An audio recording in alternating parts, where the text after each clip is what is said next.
the nation's capital. The Atlanta Falcons against the Washington Redskins. An NFC Divisional playoff encounter.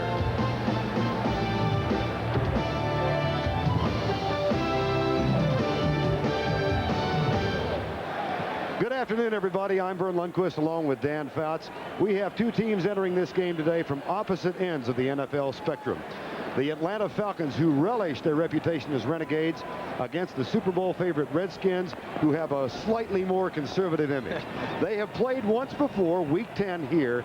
The Redskins won it 56-17. Now, Dan, how relevant is that game to this one? Well, anytime you beat a team by 39 points, it's got to be relevant. Also, Mark Rypien had a huge day with 6 touchdown passes. But Rypien and the Redskins will be facing an entirely different Falcon team, because two key members of that team didn't play in that game 7 weeks ago, Chris Miller and Deion Sanders. So the revenge-minded Falcons of Jerry Glanville, they think they got something for the Redskins today. The key today is which team handles this win better and which team gets off to the faster start. We have been delegated with the dreaded 4-letter word, W-I-N-D.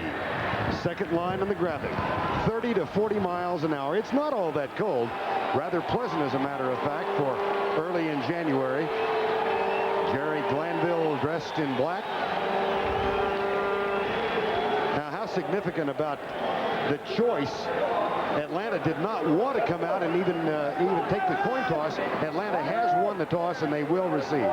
Glanville told us before the game he's got another psychological move here. Middle return, guards cross. We'll take everyone, fellas. Middle return, guards cross. Make it work. 1, 2, 3, 4. Glanville was hoping to lose the toss. In fact, he wanted to play defense to start this game so badly that he even considered not sending anybody out for the opening coin toss. The league told him if he did that, he'd be penalized 15 yards and forfeit the option at the beginning of the second half, and if in case at the beginning of overtime. So Glanville sent out the entire team instead. Joe Gibbs, his team finishes 14-2 in the regular season, but not really on a roll the last 5 games. They started 11-0, lost to Dallas here, and then lost to Philadelphia in the season finale, 24-22. In the meantime, the Atlanta Falcons 5-5 after the debacle here in Week 10. They won 5 of their last 6, including 2 wins in New Orleans the last week, and Deion Sanders is entertaining the crowd early on.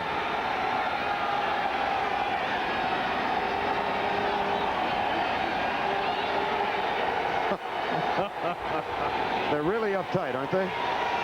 The loosest group in the history of the National Football League, without a doubt. Low Miller will kick off. The rain has increased, and so has the wind.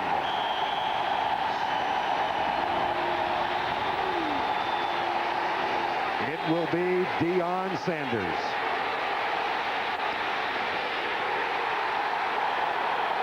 But not very far. Stephen Hobbs, 86. Chris Miller, he was a Duck, graduated from Oregon. He's used to the rain. Offensive line is nicked up. Mike Ken, Hoover, Dukes, Freilich, and Hinton. Each of them has a ding of some sort. Eric Pegram starts at running back, and the red gun will feature Rison and Haynes and Pritchard and George Thomas. Mike Ken had a superb game against Pat Swilling in New Orleans last weekend. From the 17, 1st and 10.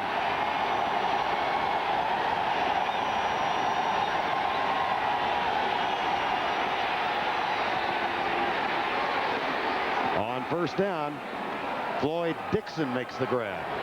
And the tackle made by Kurt Gouveia, number 54.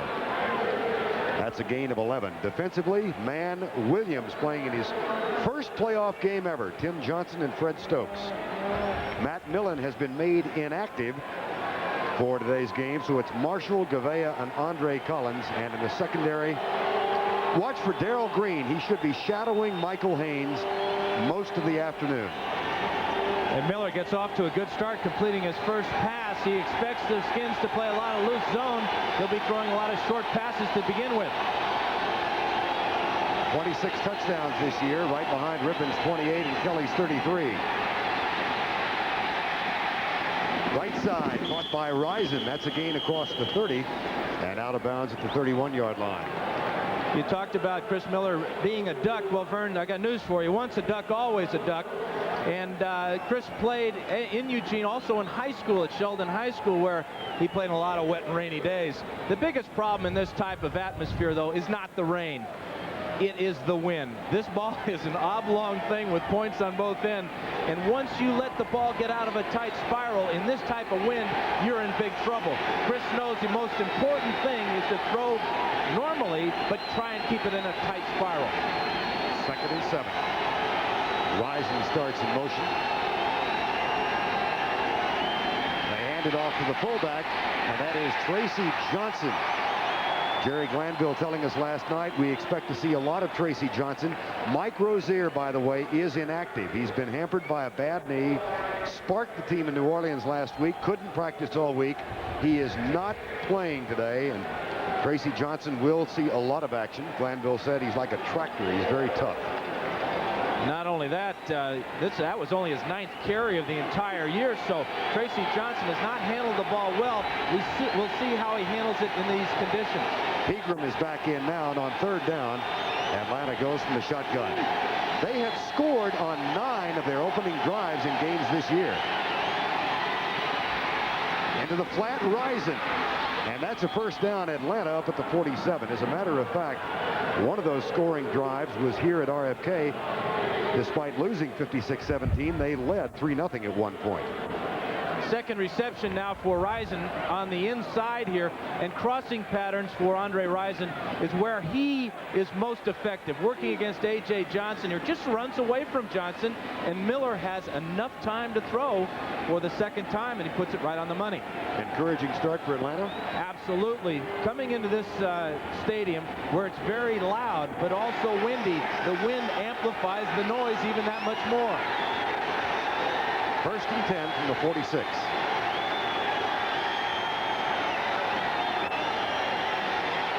Miller looks deep. Tipped, intercepted. Picked off by Danny Copeland at the 29. And he counter punches to the 47. One of 5 Plan B acquisitions who start defensively for the Washington Redskins.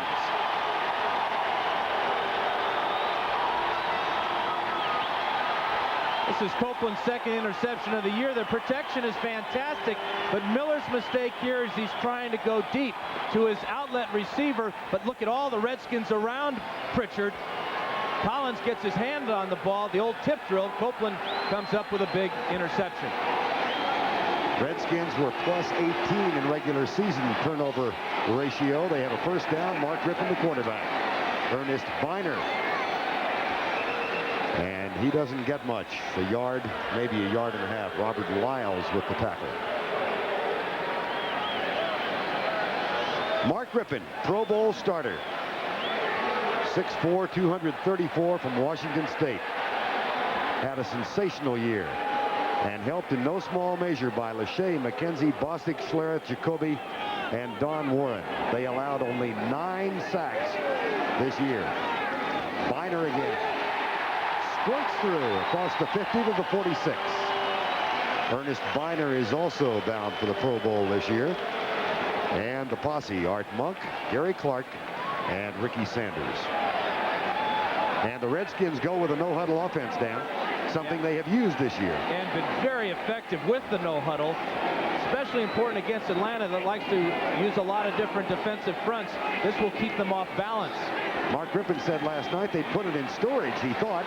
Here's the pass deep for Clark, incomplete. He had gotten behind Scott Case.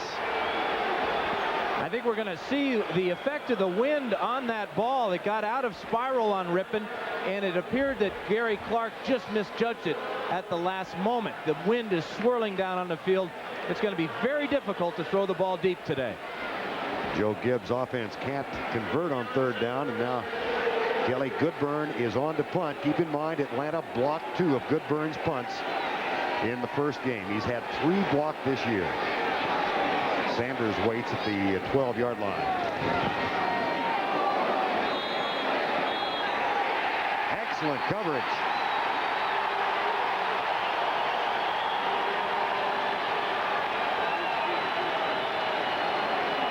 Sidney Johnson makes the tackle. 10:48 to go. Scoreless first quarter. The weather does not keep the Redskins fans away from RFK. And the majority of the fans stand throughout the ball game. And today they'll be standing and hugging each other, trying to stay warm. The amazing thing with the weather as it is today, it's warmer now than it was in the first game 7 weeks ago when it was 39 degrees here in Washington. Yeah, 50 degrees is downright balmy. Chris Miller off to a good start. Falcons with the ball for the second time at their own 15-yard line. No score. And he runs the draw to Tracy Johnson. And the tractor gets 5 out to the 20-yard line. Talked about Miller being off to that good start, Vern. I think that he's going to have to throw the ball today about 60 or 70 times. He's going to be effective. Without Rozier in the lineup, it's going to be tough for the Falcons to run against this defense of the Redskins. And not that they have played here all that often, only 7 times, but the Atlanta Falcons have never won in RFK. They're zip for 7. Well, the odds are in their favor then. Pat Chafee checks into the backfield now, number 28. He is also a seldom used running back. But he gets a handoff. It's Chafee. Across the 20 to the 22. That'll leave a need of about 3.5 for first down. Glanville knows a little bit about Chafee's background. He's from Oregon State. And they play in the mud and the rain up there in Corvallis. But the job there of Gavea, starting at middle linebacker today for Matt Millen, shows his versatility. He's in there because he's a fine pass defender as well as a run stopper. Monty Coleman, number 51, now in his 13th season. One of 4 men on the Redskin roster who have played in all 16 playoff games under Joe Gibbs. 3rd and 2. Miller, deep right side, man coverage, out of bounds. Michael Haynes, Darrell Green. We'll see the 2 of them shadowing each other all afternoon. Yeah, and score 1 for Darrell Green, but also for the wind, as the wind sailed that ball out of bounds. But even if it had been inbounds, Green was all over Michael Haynes. Scott Fulhag is on the punt for the Falcons, and Brian Mitchell is back to return it. Number 2 in the league at punt returns. He's brought a couple back to touchdowns this year.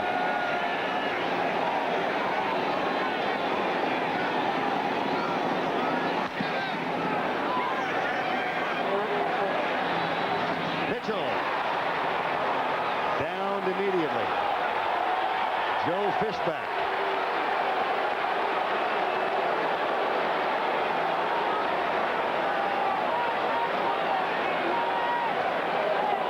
In the wind and the rain at RFK Stadium, Joe Fishback tackles Brian Mitchell. The Redskins get it for the second time.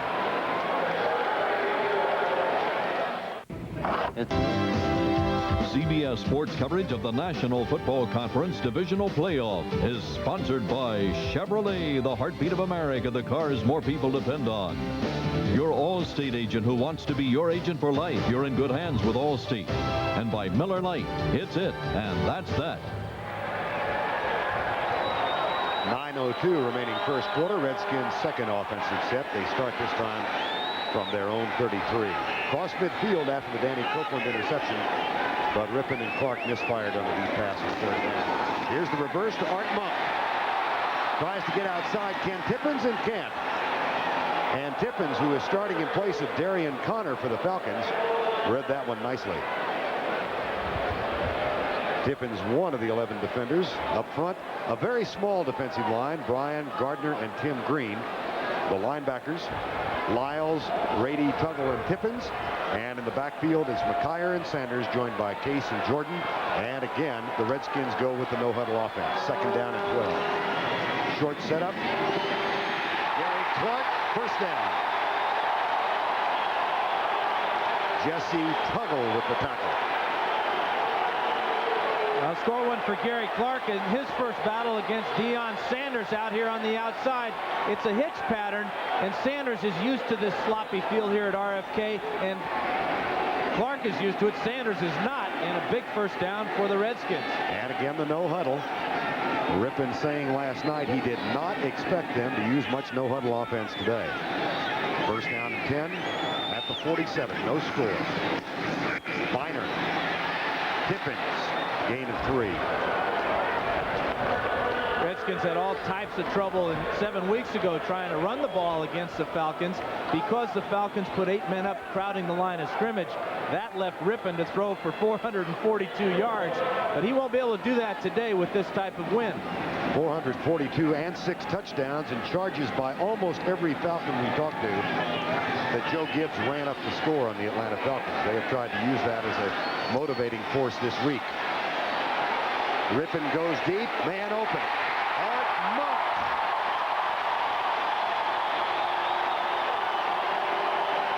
His 50th catch in a playoff game. The 802nd of his career. 1st down. Real good play selection by Joe Gibbs as he rolled Rippon away. The Falcons crossed them up a little bit by only rushing 3 men. Monk found the hole in an 8-man secondary. You surprised they're using the no-huddle? Not really, because Joe Gibbs feels that this is really a way to get the other team off balance and to be unpredictable in his own right. Rippon settles short, incomplete, almost picked off. Intended for Biner. You know, Rippon is one of the best long throwers in football, but if he has a flaw, it's how he delivers the short pass. That time he threw the ball behind Biner and too hard, and he's real lucky that wasn't intercepted by Robert Lyles. Saw the total offense graphic. This is the 2nd time now the Redskins have been across the 50. 1st time this deep at the 30-yard line when they face a 2nd down and 10. 6:33 to go, 1st quarter. And we are scoreless. Don Warren starts in motion. Rippon waggled to the left. Good protection. And it is dropped after the hit by the secondary at the 25, intended for Gary Clark. 3rd down and 10.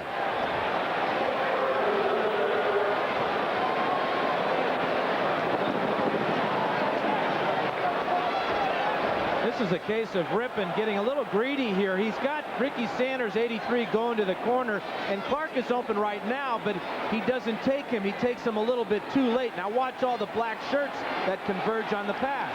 Tough catch for Gary Clark in a crowd. Art Monk goes left. He's matched up with Brian Jordan. Ricky Sanders comes into a wing on the right side, and Gary Clark is in a slot left. 3rd and 10. 3-man rush by the Falcons.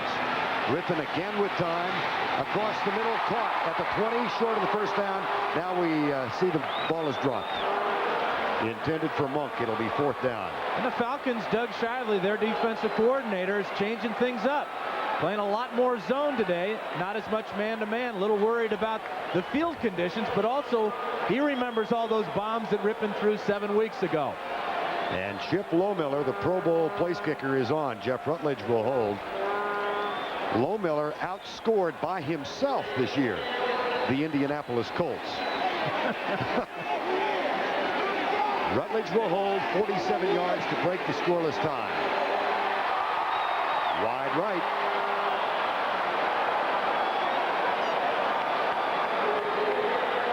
So the Falcons have held back the Redskin onslaught twice thus far.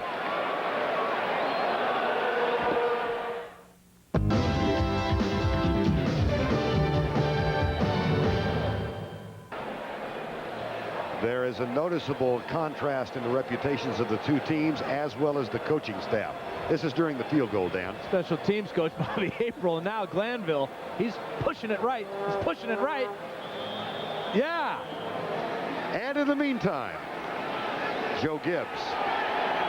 Wow, this wind is blowing between 30 and 39 miles an hour. Gibbs' worst nightmare as a coach is his kicker misses wide right. 1st and 10, Atlanta, scoreless game.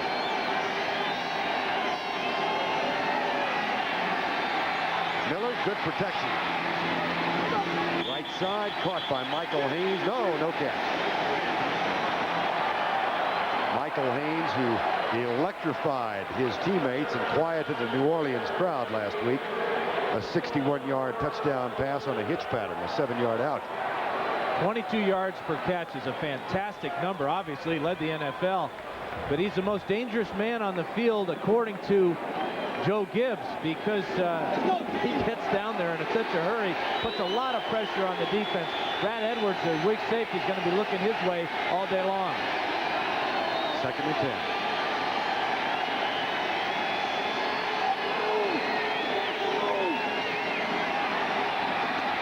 Slipped the ball to Tracy Johnson, and he plunges over right tackle across the 35 to the 36-yard line. Tackle is made by Monty Coleman. Again, Mike Rozier is on the inactive list. And Johnson at 230 pounds, he'll get off the right side here behind Hinton, as Hinton just lets Mann run himself out of the play. And this is a fine 5-yard gain for the Falcons. 3rd and 5. That's going to be a great battle all day long. Chris Hinton, a Pro Bowler, against Charles Mann, a Pro Bowler. Atlanta 1 of 2 on 3rd down conversions so far. They were 6 of 10 last week in New Orleans.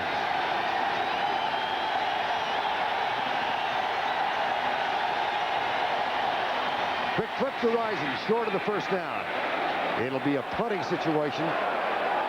Well, let's see what, yeah, they spotted just short of the 40. They might measure, but it appears short. Rising had the 1st down if he just keeps going down the field. He stopped to make a move. His feet went out from underneath him, and he may have come up short. Red Cashin is our referee today, the pride of Bryan, Texas. Here's Rising. Watch as he grabs this ball on the quick look from Miller. If he just keeps going instead of planting that left foot, he would have got inside A.J. Johnson and easily picked up the 1st down. But this field is not going to hold up very long. It's been raining here a couple of days. They had the tarp on the field, and he came up short about 6 inches.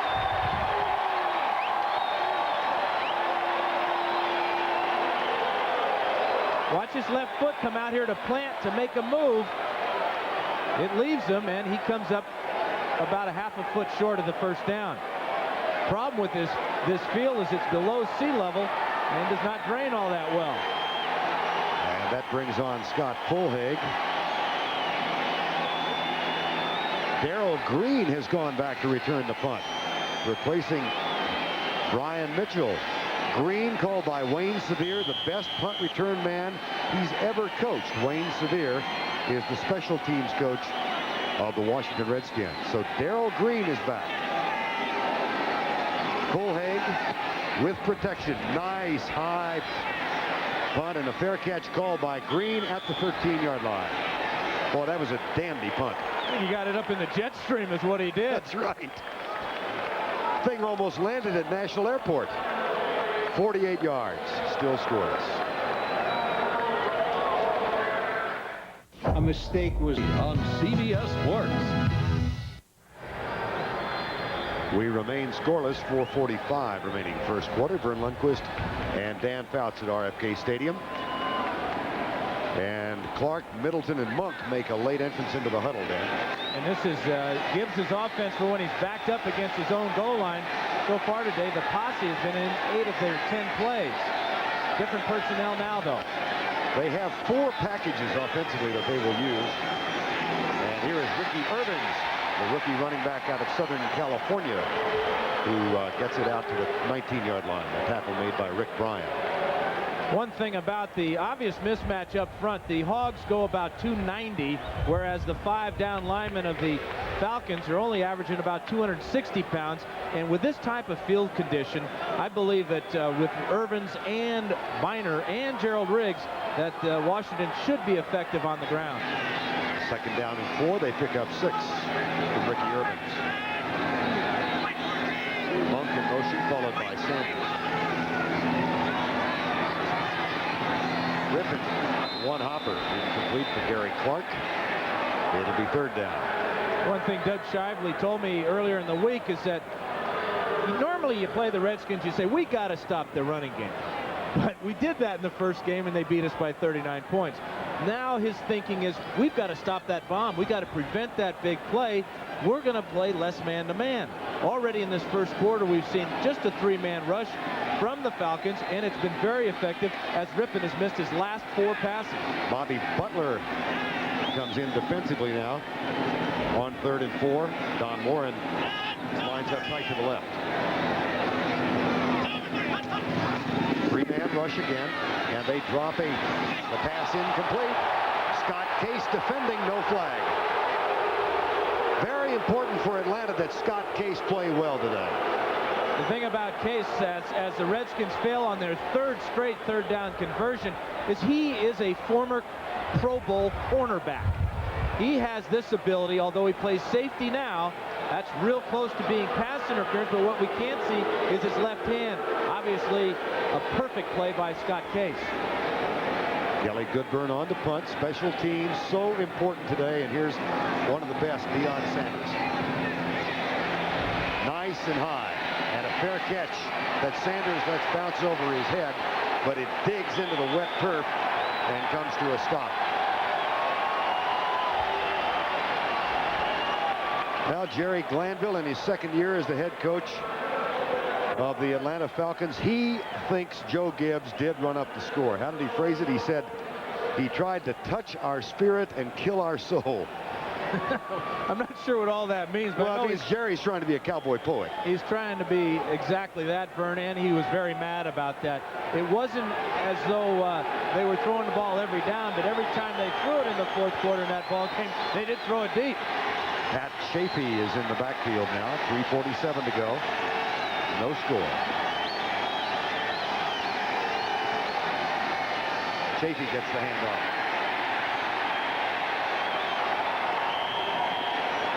And doesn't get much. Interesting thing about the playoffs this year, Vern, with 8 teams in the playoffs, all 3 teams that feature the run and shoot made the playoffs. Houston, Detroit, and here Atlanta. Although when you talk to Glanville and you say run and shoot, he kind of snarls a little bit. He really doesn't like that term. He likes that red gun because that's his name for it. But he was forced into the 4 wide receiver alignment because of injuries. He would love to have 2 tight ends and a big fullback in these weather conditions.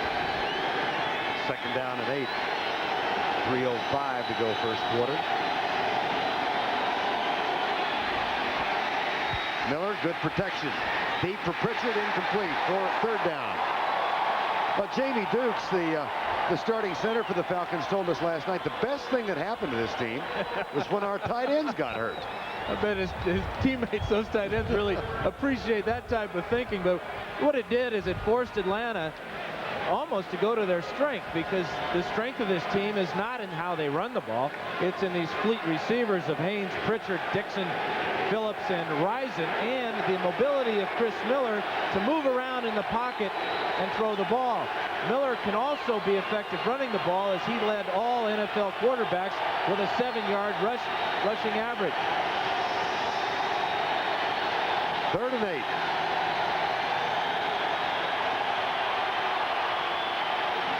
Incomplete for Rison. 4th down. Wilbur Marshall. And he's going to get in his face. Well, I promise you, Andre Rison did say something back. And Wilbur with the big smile, you know, he got the best of it because he got the pass defense. He says, no way he can grab that one. Now Rison saying, hey, Chris, you threw that one a little hard, didn't you? 4th down again. This time Brian Mitchell is the deep man. Scott Fulhaig to punt.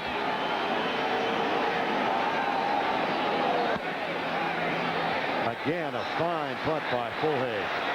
Mitchell dropped almost immediately. Looked like he was going to shake loose, ran into his own man. And then Elbert Shelley, the best of the special teamers on coverage, downfield to make the tackle. One of the advantages, disadvantages coming into a ball game like this is the Redskins had last week off, whereas the Falcons had to play that tough game in New Orleans. Now, depending on who you talk to here, who has the advantage? Gibbs says, well, they do, obviously. They've been in the pressure cooker 2 weeks in a row now, and we're a little bit rusty. So far, both teams are off to very poor starts offensively, although their defenses are playing fantastic. Ernest Biner is back in the lineup behind Mark Rippon. Play action. Rippon again with all day to throw the ball, but he has to throw it away because of the presence of Jesse Tuggle. Joe Gibbs said last night that he thought Jesse Tuggle was the best inside linebacker he had ever coached against. And if Joe Gibbs had more than just one vote for middle linebacker in the Pro Bowl, he would have given them all to Jesse Tuggle. Led the league in tackles 2 years in a row. Used the words fabulous and fantastic along with a ton of other adjectives. Second down and 10. Biner. 12-yard gain. First down. Case with the tackle.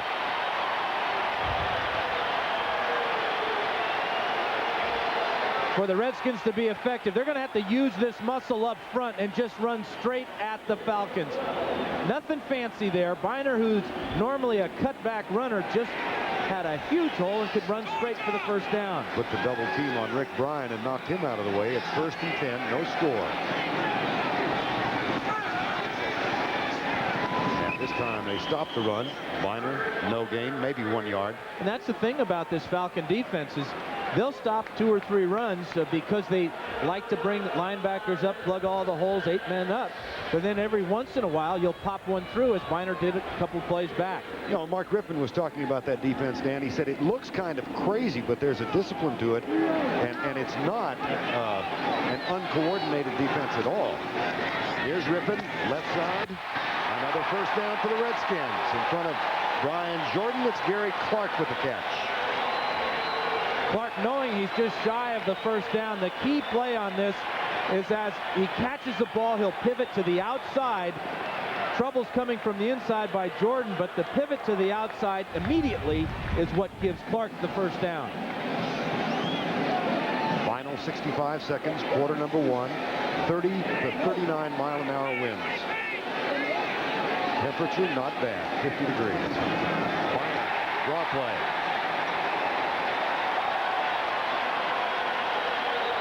That's an excellent call by Joe Gibbs on first down because the Falcons have been just rushing 3 guys. There's nothing easier to run in football than a draw play against just 3 men rushing the passer. And the no huddle on second down. Clark comes near side. Monk will join him. And Ricky Sanders in tight to the left side. No score. Final 23 seconds, quarter number 1. Biner searches, nothing. Third down at the 50. Jesse Tuggle, Robert Lyles. Lyles, who nicknamed the Astrodome the House of Pain when he paid for Jerry Glanville and the Oilers. That's the end of the first quarter with our score. The Atlanta Falcons, nothing. The Washington Redskins, nothing.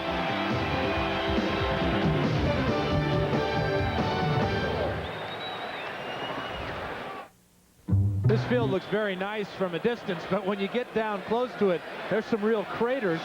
We've seen Risen slip earlier, but watch Donnie Warren, number 85. He's got a key block to make here, but his footing goes away from him, and Tuggle's there for the tackle. So we start quarter number 2 with a third down. No score. Ricky Sanders in motion, ripping back, a 3-man rush again. Across the middle, caught. First down, fumble. And they will rule down by contact at the 31, so the play will stand. John Rady defensively. Ricky Sanders, a 19-yard gain. You see the change in the type of patterns the Redskins run. Now, this is a zone pattern because Gibbs is anticipating another zone defense by the Falcons. Clark is as good as anyone at catching the ball over the middle. And it was Gary Clark with the catch, and Sanders popped on the ball. Ricky Urbans contests the middle, gets inside the 30 to the 27. Ken Tippins with the tackle. Gibbs is lucky to have a couple of running backs that do well on muddy fields. Both are short guys, Biner and Irvins. Both have that low center of gravity, and Irvins told us yesterday, important for him to run wide. Well, at 5'7", 200 pounds, he doesn't have any choice. He is wide. 600 yards, led all rookie running backs in the NFC. On second down, Rippon comes to his left. On a rope inside the 20 at the 19. Another first down. Art Monk is going to the Hall of Fame, no doubt. And next year, in the beginning of the year, he'll pass Steve Largent as the all-time receiving leader in the NFL because of plays like that. Did you see at the end of the play as he came back down the sideline, find that open area? Redskins' deepest penetration of the ball game. They did miss a 47-yard field goal. They have a 1st and 10 at the 19. No score.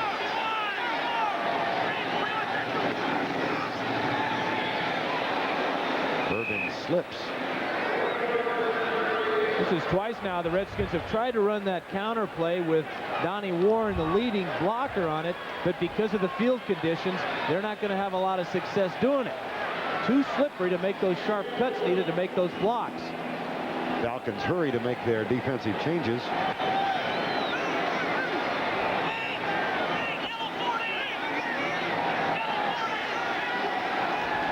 Draw play. Irvin comes left.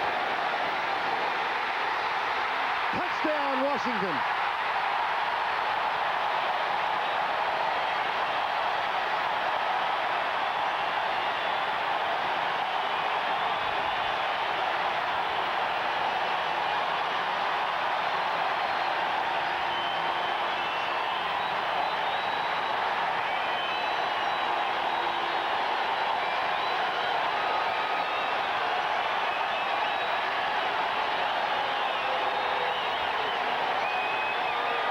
$17 yards. And Lohmiller, perfect on extra points this year, 56 of 56. That's his first in the playoffs. It's a draw play by the Redskins. A fine call again by Joe Gibbs. Watch the pass rush, just 3 men. Key blocked by Lachey and also by Art Monk, and now a missed tackle by Eaton, and Irvin's in for the score.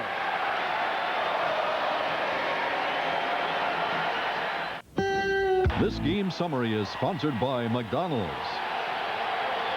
17 of those 60 Washington rushing yards came on the touchdown by Ricky Irvins.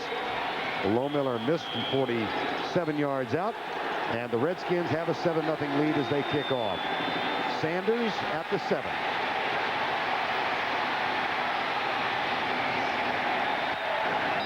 And he gets it out to the 27. We go back and take another look at the Irvins touchdown run. Well, the Falcons are going to rush 3 men here, Vern. The key block is by Lachey on Scott Case. Watch as the tight end will turn out and let the man run up the field. And now Case is being asked to take on a man who outweighs him by 100 pounds in Jim Lachey. You talk about a mismatch. It took 11 plays, 81 yards, 5:06 off the clock, 17 for Ricky Irvins, his first playoff touchdown in the NFL.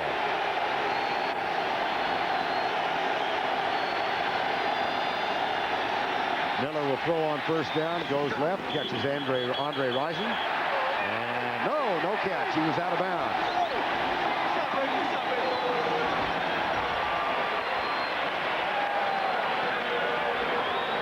Watched on the right side of the screen as Miller on the half roll throws the ball on time, but Rison steps out of bounds with his right foot. Watch his right foot as he makes this catch. He knows trouble's coming in Andre Collins. He's got to be a little disappointed in his field awareness. He probably thought he had both feet down when he made the catch. 2nd and 10. 12:22 to go, first half of play. This is a Washington team that registered 3 shutouts at home this year. Tracy Johnson, big hole at left tackle. Mike Ken leading the blocking charge, and Johnson's out to the 36-yard line. We'll take a look at Mike Ken, number 78. Made All-Pro this year, but did not make the Pro Bowl. That's kind of hard to figure out. But the double team there, and then he comes off on the inside linebacker there, Coleman. And this is the best running play for the Falcons. Ken told me earlier in the week that this is his 14th year in the NFL. He's been in the playoffs 4 times. His message to his teammates, his younger teammates, cherish this moment. It doesn't happen every day. 3rd and 1. Pat Chafee. Fumble. Loose ball. Who got it? Washington.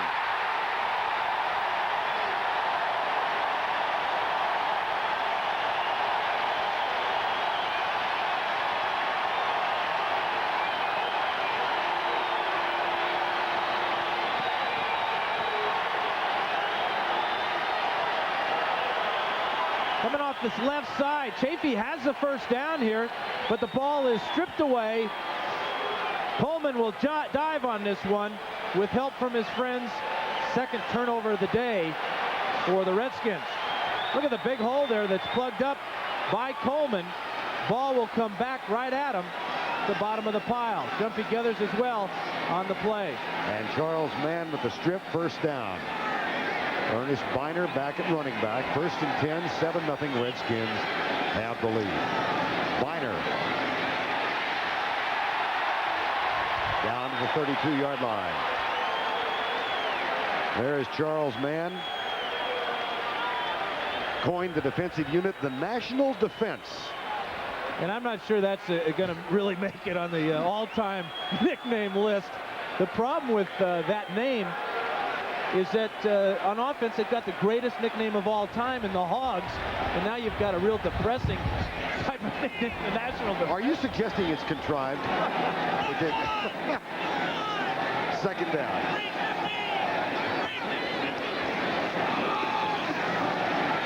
And that should move the chains. Biner again into Tim Green, number 99. You know, if I was Charles Mann, I would name it the Swine, maybe something nasty and dirty, and so that would go with the Hogs. You got the Hogs on one side, you got the swine on the other side. But National Defense, come on, with the budget cuts and everything. Yeah, but given a choice, that's a heck of a pick. You could be a hog or a swine. Charles is a corporate man. Yeah, is he ever? Well, they got the logos fixed. Here's Rippon. There's Sanders. And that's a 1st and goal. It was Sanders on Sanders that time. And Ricky beat Dion. Donnie Warren gets away with a holding call here.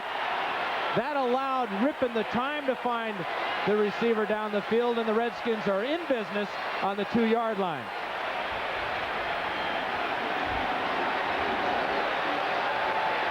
So many weapons for Joe Gibbs and Mark Rippon. There's too many people for the Falcons to handle, at least so far. 1st and goal. Gerald Riggs is in. 11 touchdowns this year. Make it and even dozen. The all-time rushing leader for the Atlanta Falcons scores for the Washington Redskins. Gerald Riggs. 6'1", 240, just too strong, too big, as he hits the secondary man. Case drives him into the end zone. And now watch after the touchdown. Riggs, who loses his helmet here, has it pulled off actually by Scott Case. He wants this spike to be felt all the way down south in Atlanta. You bet. Lohmiller with the extra point. Well, Jerry Glanville's got a companion with him here, a singer named Jerry Jeff Walker. He penned a tune that seems appropriate for the Falcons. Up against the wall, redneck mother.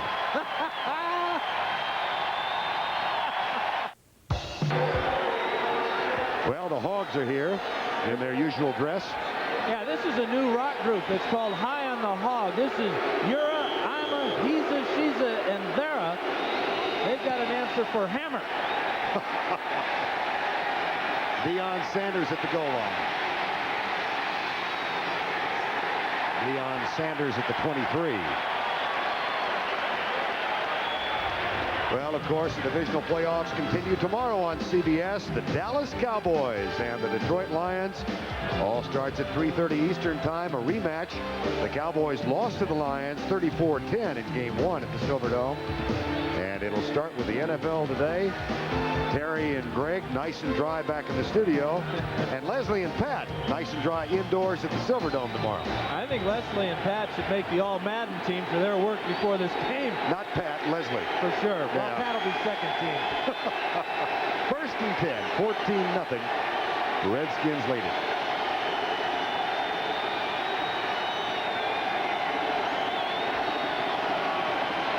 Miller back. Miller may or may not be sacked. Did he get back to the line of scrimmage? Fred Stokes. See the difference in the defensive philosophies. Shively and the Falcons rush 3. The Hogs, or rather the Swine, are going to bring 4 at Miller. And the fourth guy is going to get him. Fred Stokes stops Miller for about a half-a-yard loss.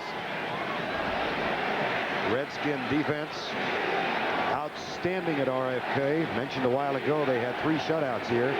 They started off with a 45-0 pasting of the Lions. Sanders Sanders on the opening game of the season. Second down. Pritchard is in motion. Little flip out to Pritchard. Picked it off his shoe tops, incomplete. And it'll be 3rd and 11. Talking to defensive coordinator Richie Pettibone yesterday about the keys to the game, this is exactly what he wanted to see. He wants to swat Miller's head a few times, or at least have his big guys up front here. Tim Johnson gets in here this time. Although he doesn't sack Miller, he knocks him down and almost took out his left knee. There's Richie Pettibone. Might be a candidate for one of the multitude of vacancies He would in the NFL. Make a fantastic head coach. All the experience in the world and a fantastic player in his own right. 3rd and 11. Left side, intercepted. Martin Mayhew, 3rd turnover of the first half. He had 3 in regular season. He's got 1 in the playoffs. 3 straight pass plays for the Falcons, and 3 times great pressure by the Redskins defensive line. Watch as Miller's back in the pocket trying to get rid of this ball before the blitz from the outside by A.J. Johnson came in there and hit him low. Here's Johnson. Watch him come on the blitz here. Nobody to pick him up. Pegram's a little bit late, and again the quarterback gets hit, and the insult to that injury is the interception by Mayhew. Second interception for Chris Miller. 1 picked off by Danny Copeland. 3 Atlanta turnovers. That one by Mayhew. Ricky Irvins, he's nailed behind the line at the 27-yard line. This is 9 turnovers now in the last 2 games between these 2 teams. Glanville said that they had their spirit touched a little bit. Well, that soul's getting rocked right now. The Falcons turned it over 6 times in losing here. Bobby Wilson getting a little medical attention. Rippon knocked away at the 12-yard line. No flag. Intended for Gary Clark.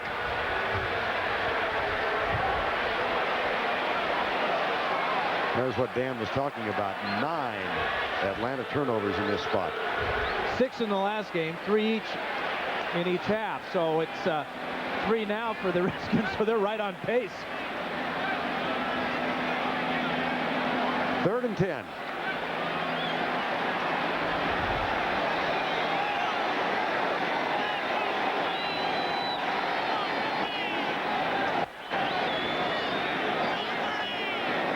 Sanders in motion. 3-man Atlanta rush. Into the flat for Ricky Irvins. Nice little juke step. And he's down to the 16. And that should be enough to move the chain. See where the spot is.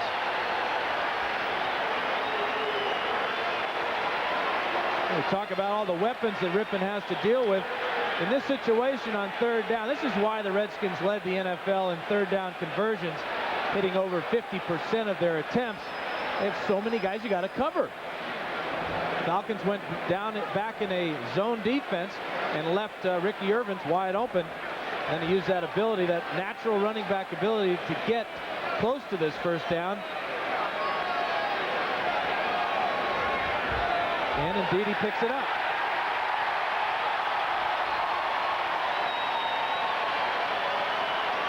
Here's Irvins right here, and he's just going to go out on a little stop pattern, and there's just nobody there to take him. It's a zone coverage, kind of out of character for the Falcons. It's something they felt they had to do to prevent the long bombs, and Irvins burns them. First and 10, 7:35 to go. First half of play. That running play again doesn't go. Ricky Irvins, Corey Epps, number 74, Rick Bryan, and Robert Lyles remains on the ground. So the medical staff of the Atlanta Falcons hustles onto the field.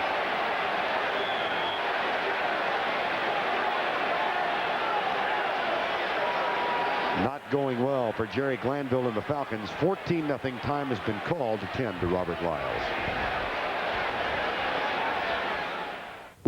The Cowboys over the Bears. Now they fight the impelling force of Barry Sanders and the Lions. Go, Beat, go, Sunday. In their first meeting here, Week 10, the Redskins did not run well, but they have found some yards up the middle today. Especially with these field conditions and their size advantage. Although Tim Green doesn't want to be called a small defensive lineman at 245 pounds, that's exactly what he is. And the other defensive philosophy change for the Falcons, with only 3 down linemen and playing a lot of loose zone, that has really opened up the middle. Robert Lyles with assistance, knee injury, being helped to the bench. Michael Reed will come in and take his place. And the other part about rushing just 3 men is there hasn't been any pressure on Rippon. That's allowed him to get hot, hitting 5 of his last 6 passes. But one thing about the Falcons, there's no quit in them. They have been very successful coming from behind, especially at their late season rush. 14-0 the score, 7:14 the time remaining, and second down and 10 for the Redskins. Ricky Irvins, Rippon will throw it, goes right, picked off. There's a flag down, and the pass is lateral back from Jordan to Tim McKyer. Mark Rippon with the tackle. Now check the flag on the near side of the field. Brian Jordan with the interception. Motion call, Washington. Atlanta will keep the football. Intercepted by illegal motion. There's a flag. 55 on the offense. That penalty is declined. First down. Well, the zone pays off this time for the Falcons defense, as Jordan, number 40, is going to run right out underneath this out pattern. We've seen the Skins be successful throwing twice to Gary Clark on that little hitch. That's a heck of a lateral there by Jordan. Really? Now McKyer is looking for Sanders. Can't find him anywhere. He should be looking to try and get extra yardage.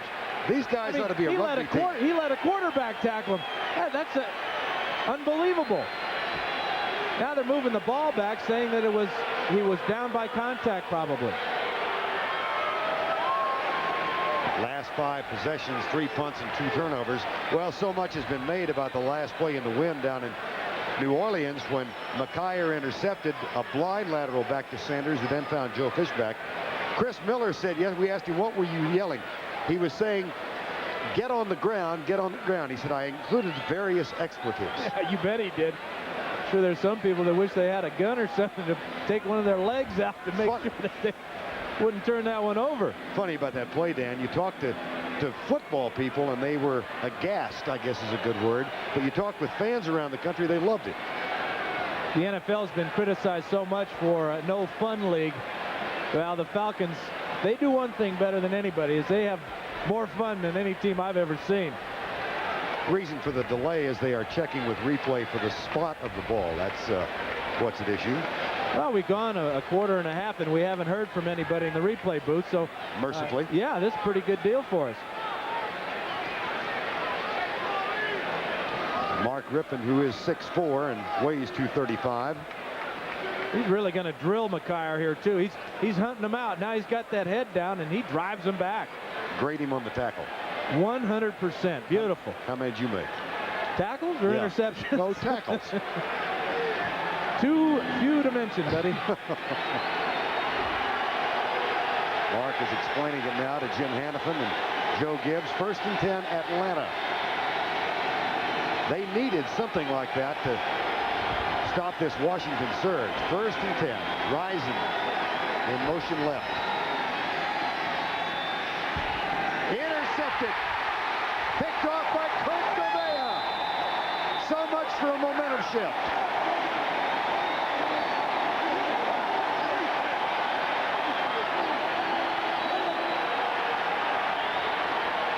Again, the field comes into play and the zone defense of the Redskins. Watch Miller come back, and he slips. Once he slips, his timing is thrown off, and that allows Gouveia to get back into his coverage and make the interception. Miller 1 out of his last 10 with 3 interceptions. Kicking the ground, you know that's what he's thinking about, throwing his timing off. 1st and 10, Washington, 6:49 remaining in the first half of play.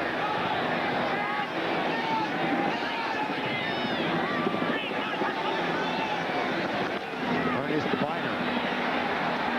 Well, coming in, the Falcons, despite their surge at 6 wins out of their last 7 games, 11-point underdogs. They had to play almost error-free football to win here for the first time ever, and what they've done is just the opposite. They've given up 4 times, and a player down for the Redskins at the 28.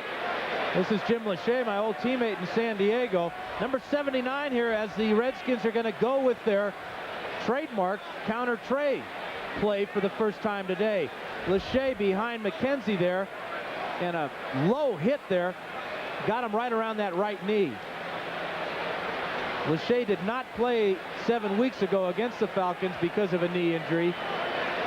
We hope this one obviously is not serious. Jim Lachey going back to the Pro Bowl again. And looks like it's going to be okay.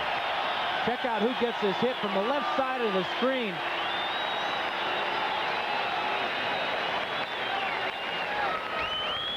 Michael Reed, who's filling in for Robert Lyles. You can see the brace already on Lachey's knee. He has one on both knees, as do many offensive linemen. Jim Lachey, whose business partner and former teammate at Ohio State, Mike Tomczak, is here in town. Jim was telling us last night that he and Tomczak went out for dinner. People kept talking about the Bears, and Mike said, hey, wait a minute. I now play for the Green Bay Packers. 6.5 to go. 14-0, Redskins up.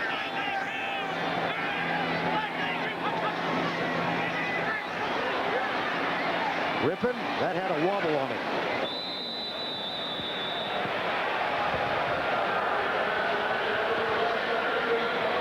Ed Simmons has checked in at left tackle and taken Jim Lachey's spot, one-time starter at the right side. And kind of modest numbers for Mark Rippon. 3rd down and long coming up. Rain has not subsided. They were expecting an inch or more this afternoon. And the wind is still ripping through the stadium. We talked about Miller having experience playing in foul weather. Well, so is Mark Rippon playing at the Washington State University up there in Spokane. It can get real nasty up there. 3rd and 7.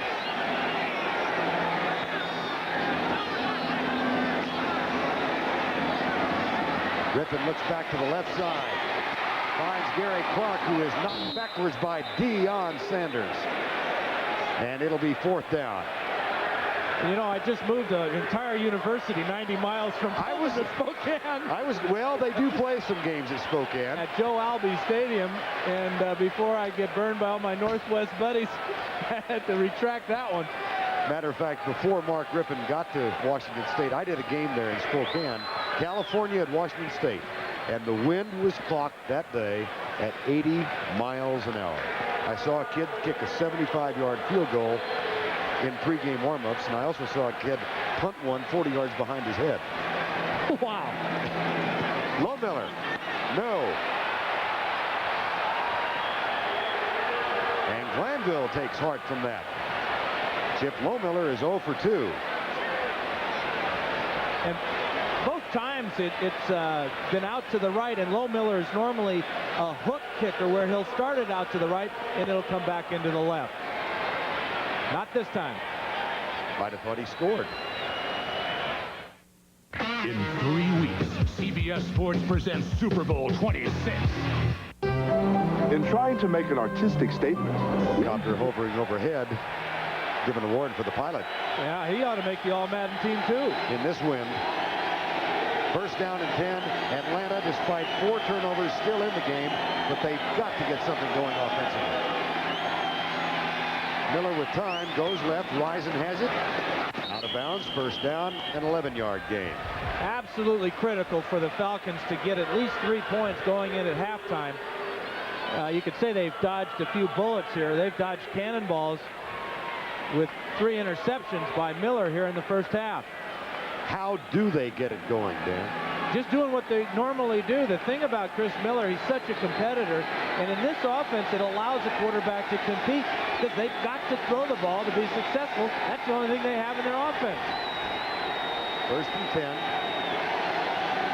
5:02 to go, first half. Stunts by the Redskin defense, and Mike Pritchard makes the catch in front of Darrell Green, a gain of 5 yards. And although it's only 5 yards, it's a completed pass. It builds Chris's confidence, and it gives his team a feeling, hey, we're moving it, boys. It may be only 5 yards, but we are moving. Well, and you go back to the reaction that we saw of Jerry Glanville on the Lohmiller miss, obviously feeling like if they can get something going, they're hanging on by the hair on their chinny chin chin, but they're still in the ball game. Speaking of hogs and swines, huh? Right. Rain increases. Wind stays the same. We should put on leather helmets and call this game being played in 1932. Across the middle, wide open, Risen. First down, Atlanta at the 48. Big play for the Falcons. A gain of 16. I think Lohmiller's miss of that field goal, Vern, deflated the Redskins a little bit. They're not getting the pressure on Miller as they did earlier. Rick Bryan on the right. John Rady. How can we stop them? First and 10, Atlanta. They trail 14-0 with 3:34 remaining in the first half.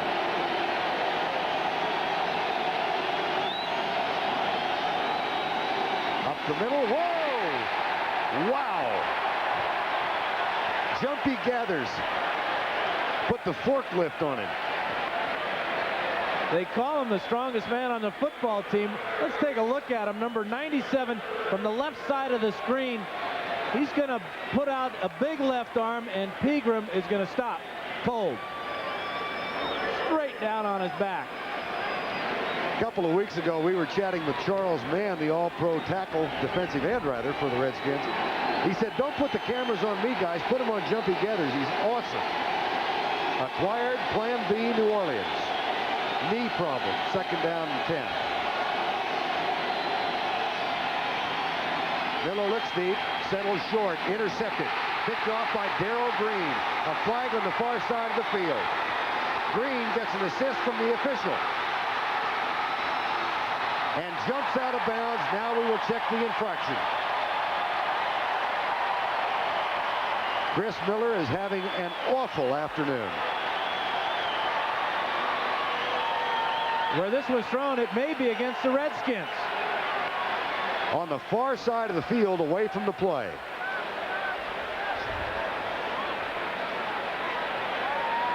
It is.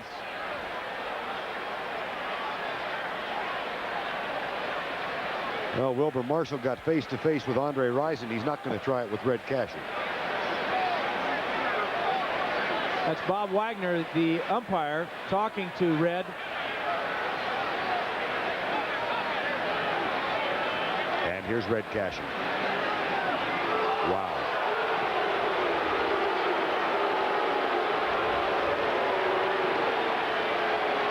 The Falcons like to live on the edge, but they're overdoing it a little bit here in the first half. Pass interference by the defense. First down. It's worth the price of admission to hear Red Cashin announce the first down. There's no doubt, is there? No. That first down comes down all the way from Texas. Bryan to D.C. Bryan, Texas is Red Cashin's hometown. 1st and 10. What a huge break for the Atlanta Falcons. Now they have to take advantage of it again with just 2:28 to go in the first half. Well, Miller's got to find the key here. He's been throwing to the white more than the black.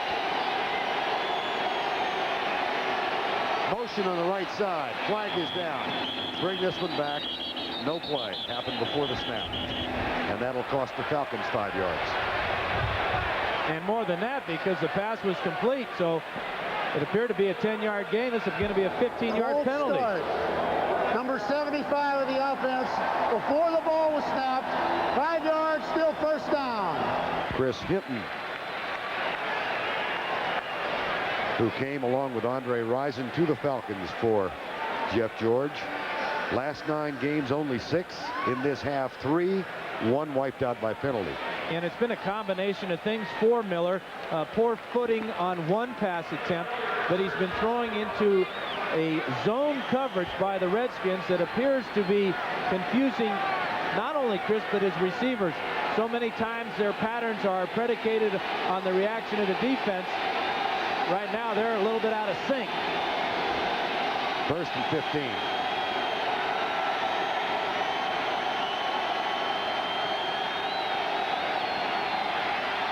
Good blocking. Pritchard, screen pass. 3 men in front. Gets by Monty Coleman. Gets by another man and is down at the 33-yard line, a gain of 17. This is a fantastic call by June Jones, the coordinator for the Falcons. The screen pass to the wide receiver. Watch the convoy now. He's got Freilich and Hinton and big Jamie Dukes out there. The Falcons have got some beef up front as well. We have reached the 2-minute warning at RFK Stadium. Washington leads 14-0, but the Falcons are threatening. 2 minutes remaining in the first half. Redskins up 14-0, but they have squandered numerous opportunities. Put yourself in Chris Miller's spot. You haven't played well. How do you get out of throwing these interceptions? Well, fortunately, I've been in Chris Miller's spot. I've thrown a lot of interceptions. And the thing that Coryell would always tell me, Vern, is that, hey, keep throwing. We're going to throw it 30 or 40 more times. You got no choice but to get out of it yourself. Critical possession for the Atlanta Falcons. They trail by 2 touchdowns. They do have a 1st and 10. Miller drills it. Caught. George Thomas makes the catch. That's a gain of 16. That's the great thing about this type of offense, Vern, is that you have to throw the ball. They don't do anything else. With the personnel that they have, the strength of their team that we talked about is number 12 and the wide receivers. And with June Jones, the offensive coordinator, you really got to take your hat off to him, because he's one of those guys that believed in the run and shoot along with Miles Davis up there at Portland State. Before Neil Lomax got there, June was a very successful quarterback in the run and shoot. There he is with the glasses in the middle of our screen. And with all these vacancies in the NFL, as there are for the head coaching position, here's a guy that ought to get a shot as well. June Jones, who was in Detroit. Somewhere, Miles Davis is sitting there watching this game with a big smile on his face, because 3 of the 8 teams in the NFL playoffs this year are running his offense, the run and shoot. 1st and 10. Falcons have 2 timeouts remaining. They trail by 14. 1:50 to go. First half. Chris Miller, by the way, is 5 of 5 on this drive. And, of course, had an interception overturned by penalty. Make it 6 of 6. Rising. It's Floyd Dixon, 86 instead of number 80. So Dixon gets the Falcons inside the 10. That offensive line has given Miller a lot of time to throw, and he's throwing smart now. He's throwing the short passes and letting his receivers run. Rising slot left. Miller into the end zone. Caught but out of bounds. Andre Rison.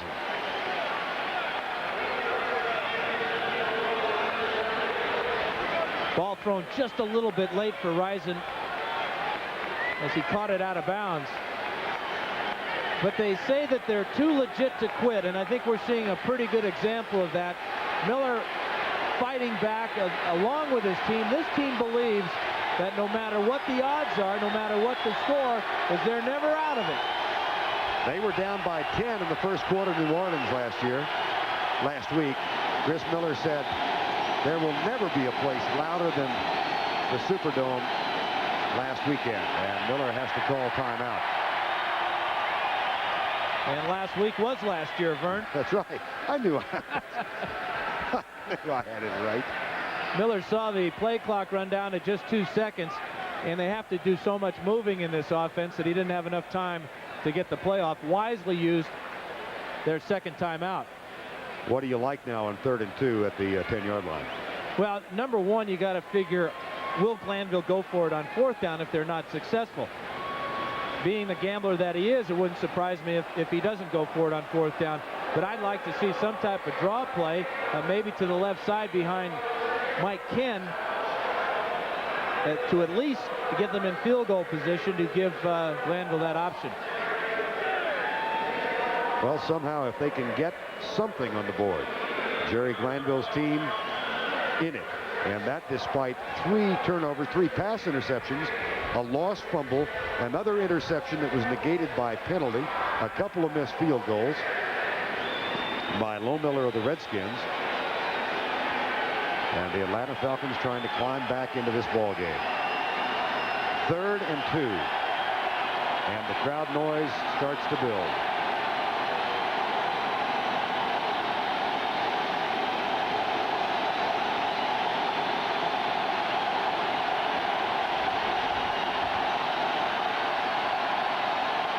Johnson, 1st and goal at the 2-yard line.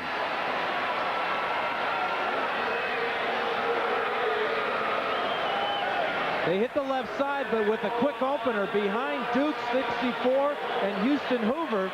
Fine job by Freilich coming over on Marshall. That's a big gain for the Falcons. That puts them right on the doorstep. And Washington has chosen to use one of its allotment of 3. So that stops the clock with 1:03 remaining first half. Dockers halftime report coming up at the conclusion of the first half. Greg and Terry and John Robinson back in our studio. They'll analyze the first half from their warmth and safety. And we'll have a Dallas-Detroit report for you. Richie Pettibone, defensive coordinator, Washington Redskins.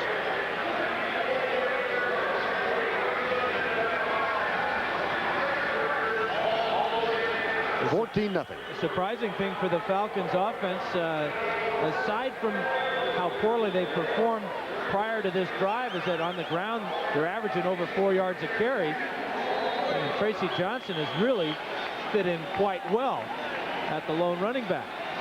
He's got 5 carries for 30 yards. And had only 9 carries all season long. 1:03 to go first half. 1 timeout left. Jamie Dukes over the ball for the Falcons. Right side, touchdown Atlanta. That is Tracy Johnson's first touchdown this season.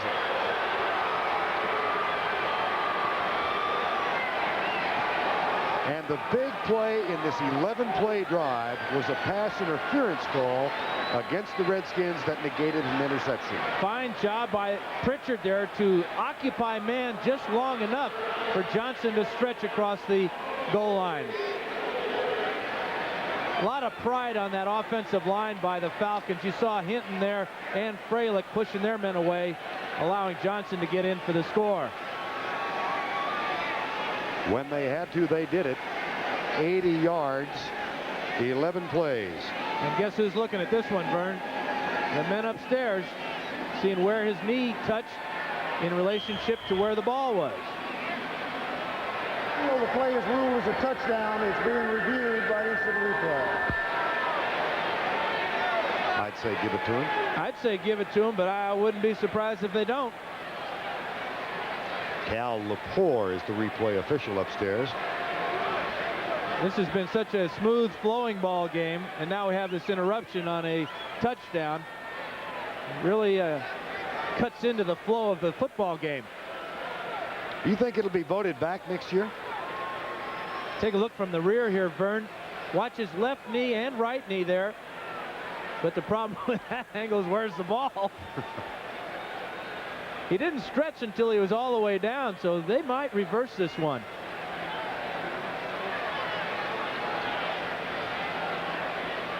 Every year it seems we hear that replay will be voted out, and every year there's some arm twisting at the league owners' meetings, and it gets put back in.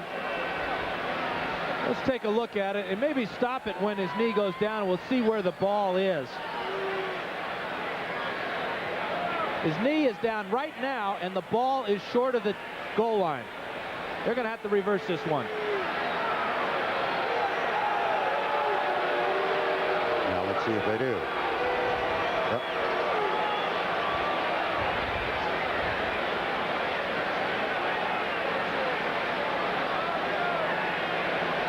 Following a review by the replay official, we have a reversal. The ball will be placed on the 1-foot line.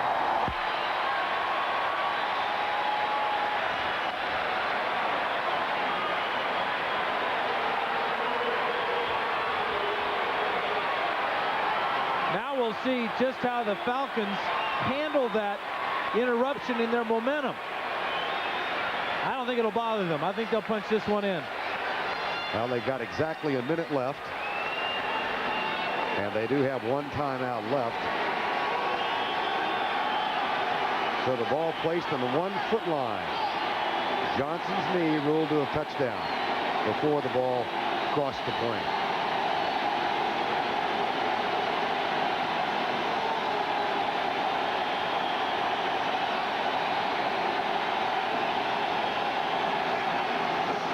Try it again. Touchdown. He went over Freilich and Hinton just as he had done before. Exact same play. Glanville told us they only have 4 or 5 running plays in their entire offense. Watch him hit this right side. From the right side of the screen, Brad Edwards is going to come up with a big hit there. And Gavea. Edwards just a little bit late. Watch 54 and 27. But 43 in the black shirt is in across the goal line for the score. Norm Johnson is on to try the extra point that would cut the lead in half. Scott Fulhaig will hold it.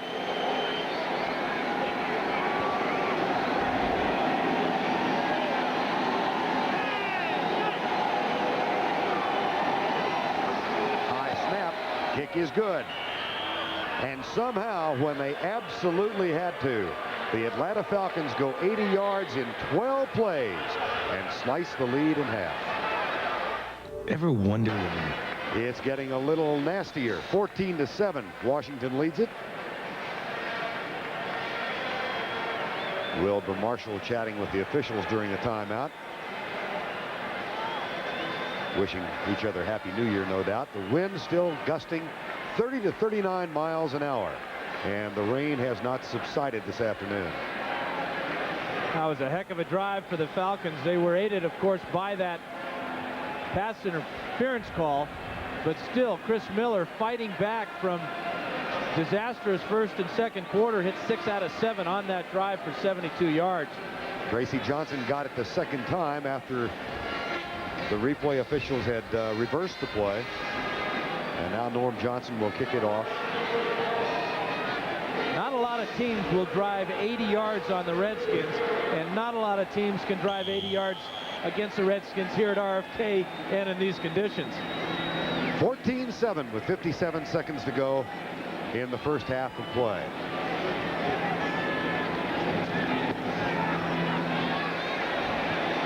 Very short taken by Brian Mitchell. And hauled down by Tracy Johnson, who scored the touchdown, but because of the short kick, the ball is going to be spotted at the 36-yard line. Well, the Falcons have ducked in this duck-like weather most of the afternoon. They've had 4 turnovers, but Lohmiller has missed 2 field goals. They had 1 interception called back because of the pass interference call. And then they go 80 yards into the wind and get a touchdown just before halftime. I'm not sure I like that call on that short kickoff here, because Lohmiller has one of the strongest legs in the NFL, although he's been wide right twice today. 52 seconds, and the Redskins have a couple of timeouts left. Rippon, screen pass, left side to Bonner, 2 men in front. McKenzie leads the way, and so does Bostic. And Biner out of bounds to kill the clock at the 48-yard line. Heads-up call again by Gibbs, but a real heads-up play by Biner, getting as much as he can, using his interference, and then stepping out of bounds, saving those 2 timeouts. 1st and 10. Mark Rippon, 9 of 19 for 126. Intercepted 1 time.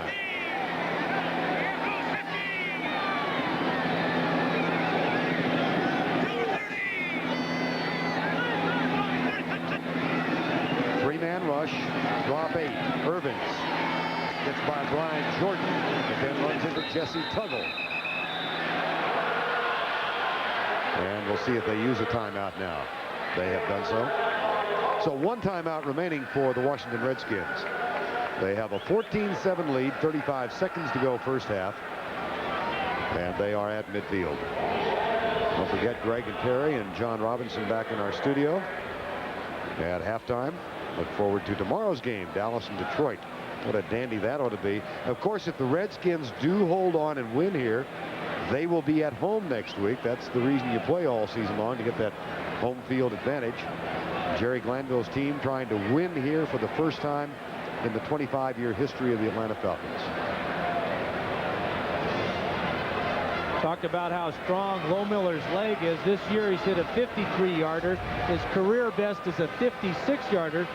But to get him comfortable around that 45-yard range, the Redskins need to move the ball about 21 more yards. Well, he hit that 53-yarder and then came back in the same quarter to hit a 52-yarder. That was the Monday night game in Dallas. 2 of plus 50 in the same quarter for Chip Lohmiller. Playing in good weather on AstroTurf, a little different than what he's facing today. I don't think Tom Dempsey's record is in jeopardy today. That's 63 yards years ago, when both Dan and I were young. Irvins. Oh, boy! First down at the 37. And it looks like Lohmiller will get a chance. Now Rippon should kill this clock right now and get another play. Nope. What? Deion Sanders' fine defensive job. That play there may have saved the Falcons 3 points. Watch this job of Sanders coming over with the finesse move of the left hand, just knocking the ball away at the last moment. That's why he's all pro. Just deflected it enough to keep Clark from making the grab. With 12 seconds left, the officials have stopped play for the moment. They've got a problem with the chain on the far side. Got a knot in the chain. Hate when that happens. The Gremlins are down there playing with the chain. You got wind and rain and knot in your chain. Not a pleasant triumvirate. Second down. 12 seconds to go.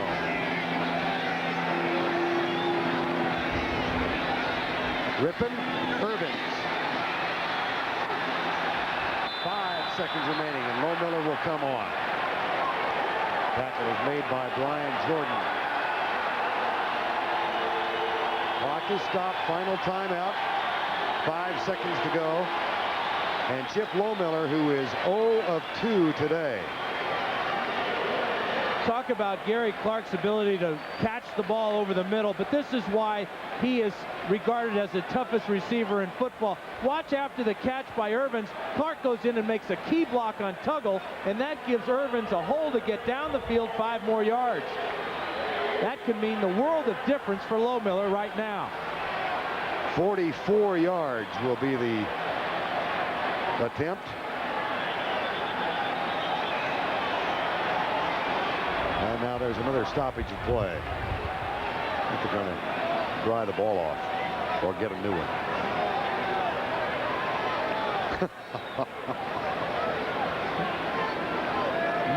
Not surprising Glanville didn't care for that act of kindness and human charity. He will have his say in this forum or any others. 44 yards. Oh, 0 for 3.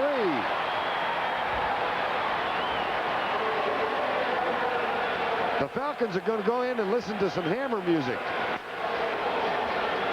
They're in it. They're going to turn it up. It's 14-7. The Redskins at halftime.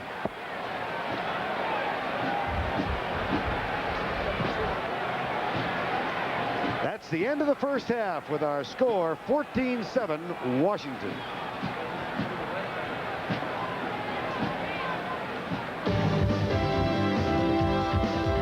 CBS Sports coverage of the National Football Conference Divisional Playoff is sponsored by Honda. Test drive a Honda at your local dealer today. Magnavox, the ingenious products from Magnavox. They're smart, very smart. And by Coors Light, the Silver Bullet is the right beer now. The NFL Today Dockers Halftime Report is sponsored by Levi's Dockers. Relax, you're among friends. Welcome back, everyone. Greg Gumbel, Terry Bradshaw, former Rams head coach John Robinson. Our halftime score, 14-7 Redskins. Now, the first time these teams met earlier this year, Washington held a 28-3 halftime lead. Atlanta turned the ball over 6 times in that game. They've turned the ball over 4 times, yet only trailed by a touchdown. One of those turnovers Washington used to score their second touchdown on a drive that you were very impressed with. Well, I think they did a great job of taking the initiative away from the Atlanta defensive plan.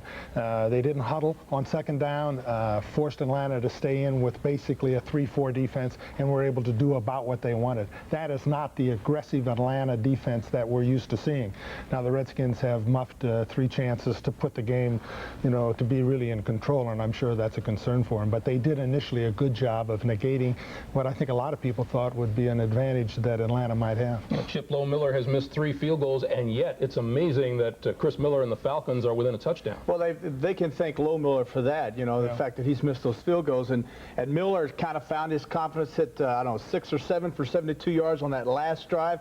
They're back in the ball game. I really think, though, if you get to what's going to be critical in the second half, I'm going to go back to the punter and the kickers, because I think footing is going to be horrible. We've seen Lohmiller miss 3, and I got to believe he's thinking about that plant foot. If it slides the least little bit forward, Greg, the ball automatically is pushed to the right. So I think in the second half, it's going to be worse than the first half. In the second half, John, because the Falcons are so close, do you give them a little edge in momentum? No, I don't. But if they come out and make something happen, then they get the edge.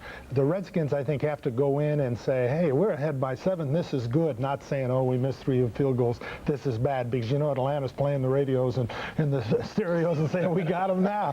But the Redskins have to be careful that they're saying, things are going good for us. Let's just keep it going and not say, oh, my gosh, we're letting it slip away. All right, John, Terry. Now, the winner of today's Falcons-Redskins game goes on to the NFC Divisional Championship next weekend to face the winner of tomorrow's Dallas-Detroit matchup. Pat Summerall and John Madden are at the Silverdome with a look ahead at the Cowboys and the Lions.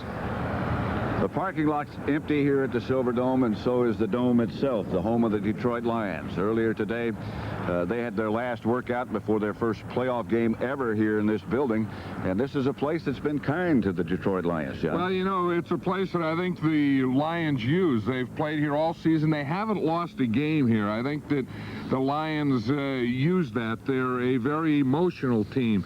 I think they use the crowd. They like the crowd. They like the excitement that this place is going to bring to them tomorrow. And, when you talk about the Detroit Lions offensively, you think of Barry Sanders.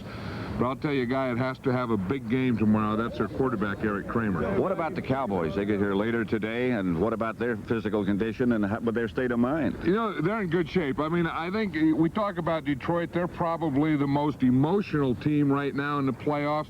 I think the hottest team right now in the playoffs are the Dallas Cowboys. I mean, how do you defend them? You got Berline. He's starting quarterback. He's doing a very good job.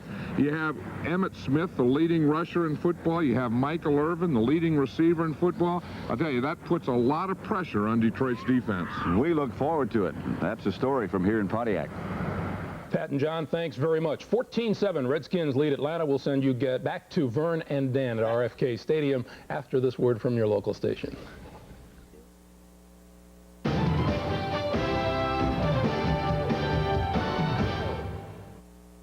LNE's 6. Halftime at RFK Stadium, the Redskins holding on to a 14-7 lead. We have been joined by Pat O'Brien and Leslie Visser. Right now, let's go down to Pat O'Brien. All right, Vern, as the Falcons go back out on the field, the word here is not weather, it's momentum. They feel that the momentum is with them. Obviously, they came in here. I think they must have felt that they were up 21-0 instead of down by a touchdown. Chris Miller feels now that he is into a rhythm. It's interesting this team talks to itself a lot, and it was interesting to watch how after all the turnovers by a man, they came up to Chris and said, you got to get into a rhythm, get into a rhythm. He was having some problems with his footing, he said. Now he feels he's back in the game. They're very confident here. Jerry Glanville, of course, says we got them where we want them. Weather, they say, is not really that much of a factor because Washington's playing under the same weather. We know this team's not going to quit. Question is, are they legit? Let's go to Leslie. Les?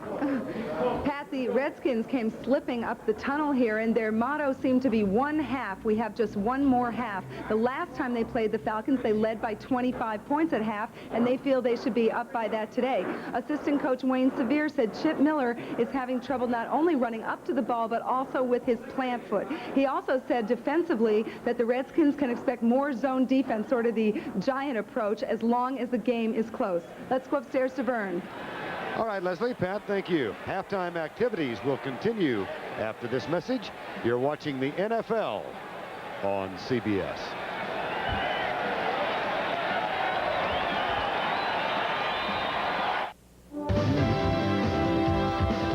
CBS Sports coverage of the National Football Conference Divisional Playoff is sponsored by 3M, worldwide sponsor of the 1992 Olympic Games. McDonald's, getting more for your money. That's McDonald's today. And by today's Duracell, the copper top battery. 14-7 Washington at halftime. They should have led by more than that. Chip Lohmiller with 3 misses. And as the wind and the rain continue, Dan, the condition on the field is going to deteriorate, don't you feel? You know, it's almost a case. You talked about playing this game back in the 20s. I think our field goal kickers would be better off if they were just straight-on kickers because they wouldn't have to take that huge plant that has given Lohmiller problems. As Terry mentioned, when you force that step, you slide a little bit, and the ball will stay out to the right. Lohmiller likes to hook the ball into the middle, but his 3 misses have all been wide right.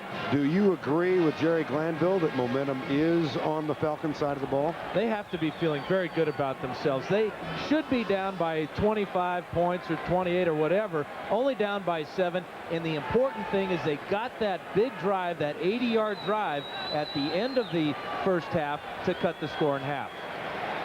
Statistically at halftime, the Falcons have somehow overcome 4 turnovers. They had another negated by a pass interference call. Total yards, 225 to 141. And only 7 points off those 4 turnovers. And that's not what the coach had in mind.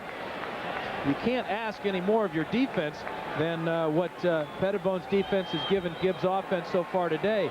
It's such a morale killer when your offense doesn't take advantage of those turnovers and convert them into points. Graphically demonstrated by the starting field position for the Redskins, their own 45. And despite that, 14 points. Washington will get the ball to start the second half. And a lot of folks with more sense than emotion have stayed inside for the second half. There's some empty seats now. They'll be back. You're right. Norm Johnson will kick off for the Falcons. 14-7, Washington. Mitchell to the 20, breaks the tackle.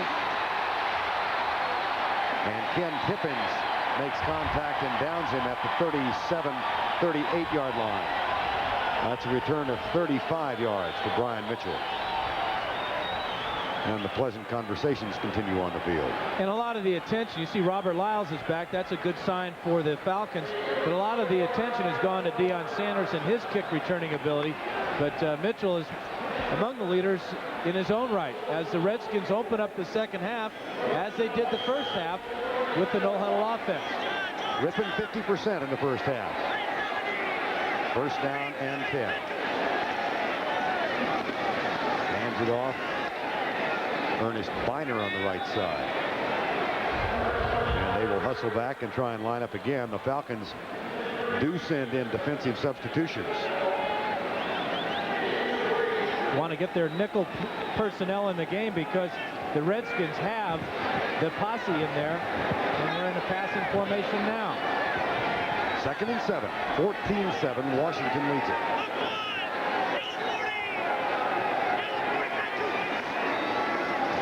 They test the left side, and Biner out of the tackle of Jesse Tuggle for a yard or two. Ernest Biner, 1,000 yards this season, second consecutive. What a trade that was for the Redskins when they sent Mike Oliphant to the Cleveland Browns for Ernest Biner. And Biner has paid him off with 2 straight 1,000-yard rushing seasons. 12 rushes today for 54 yards. And Stephen Hobbs is a late addition to the Redskin offensive huddle. And they better hustle. It's down under 10 seconds to go on the play clock. Monk in motion. They just did get the ball snapped. Rippon. Incomplete at the 50. They'll have to punt.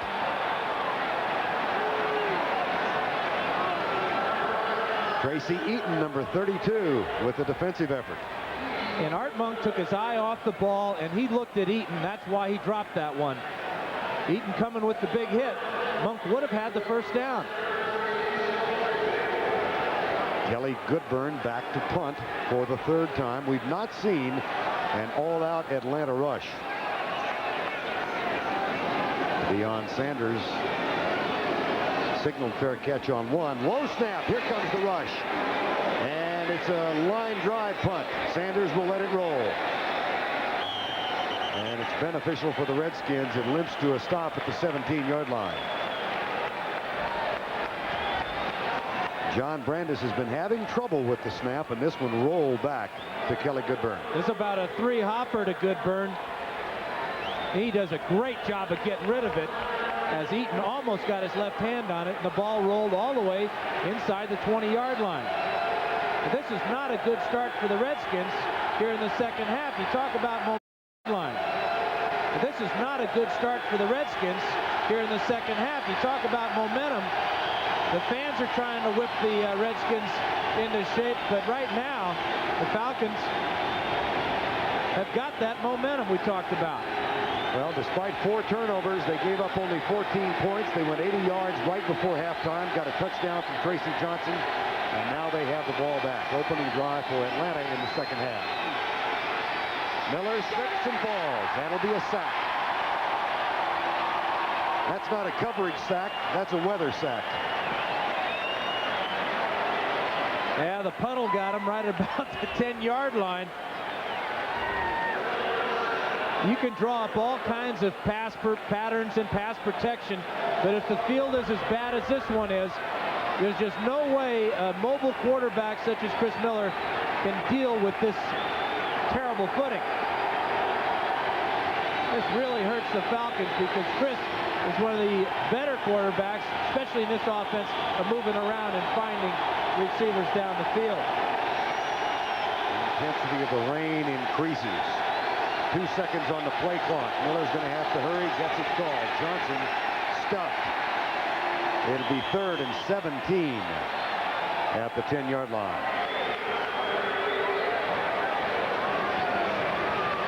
You know, we talked about how loose this Atlanta Falcon team is. Yesterday, on the plane coming up from Atlanta, there was a clothing contest between the wide receivers and the defensive backs. I think you call them fashion shows, Vern. Well, clothing contest, fashion show.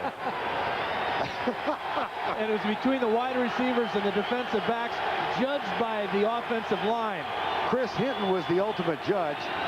He made it 50-49. He said the DBs were penalized because Tim McKyer did not have a cuff on his pants and wore a plastic belt. 50-49, wide receivers won it. It'll be 4th down. And how important was that weather sack, as you called it on 1st down, Vern? Miller falling in the mud puddle down there, and then 2 straight handoffs for absolutely nothing. Well, again, the Redskins are going to come out of this in terrific shape. Their problem is an inability to do anything with that good field position. Scott Fulhaig is back in the end zone. His 4th punt. Brian Mitchell waits at the 48.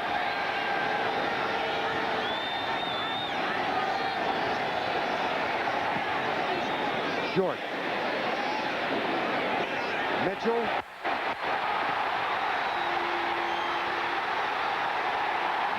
Yard line.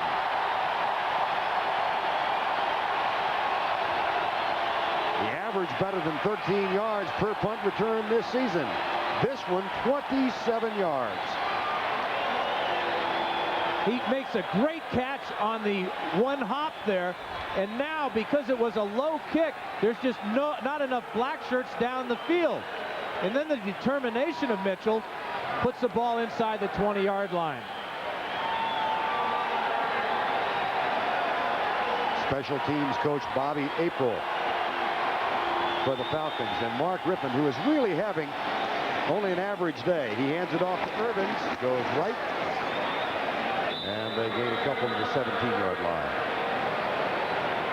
Special teams play is so magnified in the playoff games and in games where the weather is a factor. Already today we've seen Chip Lohmiller miss 3 field goals, and now it becomes a battle of field position as Goodburn gets off a fantastic punt on a bad snap, and the Redskins get the big return from Brian Mitchell. 2nd and 9, 10:22 to go, 3rd quarter, 14-7. Washington leads it, heavily favored in this game.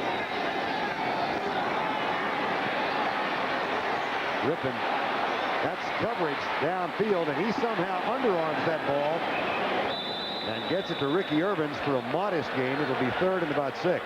Got a flag down in the secondary. Question is, was a offensive lineman downfield? It was a screen pass all the way. Rippon had to hold it a long time.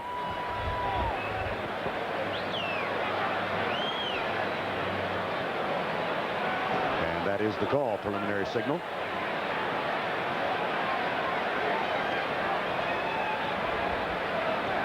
You really can't blame those offensive linemen because they have no idea if the quarterback is forced to hold this ball.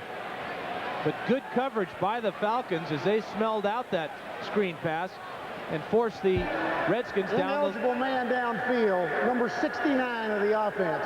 10 yards, still 2nd down.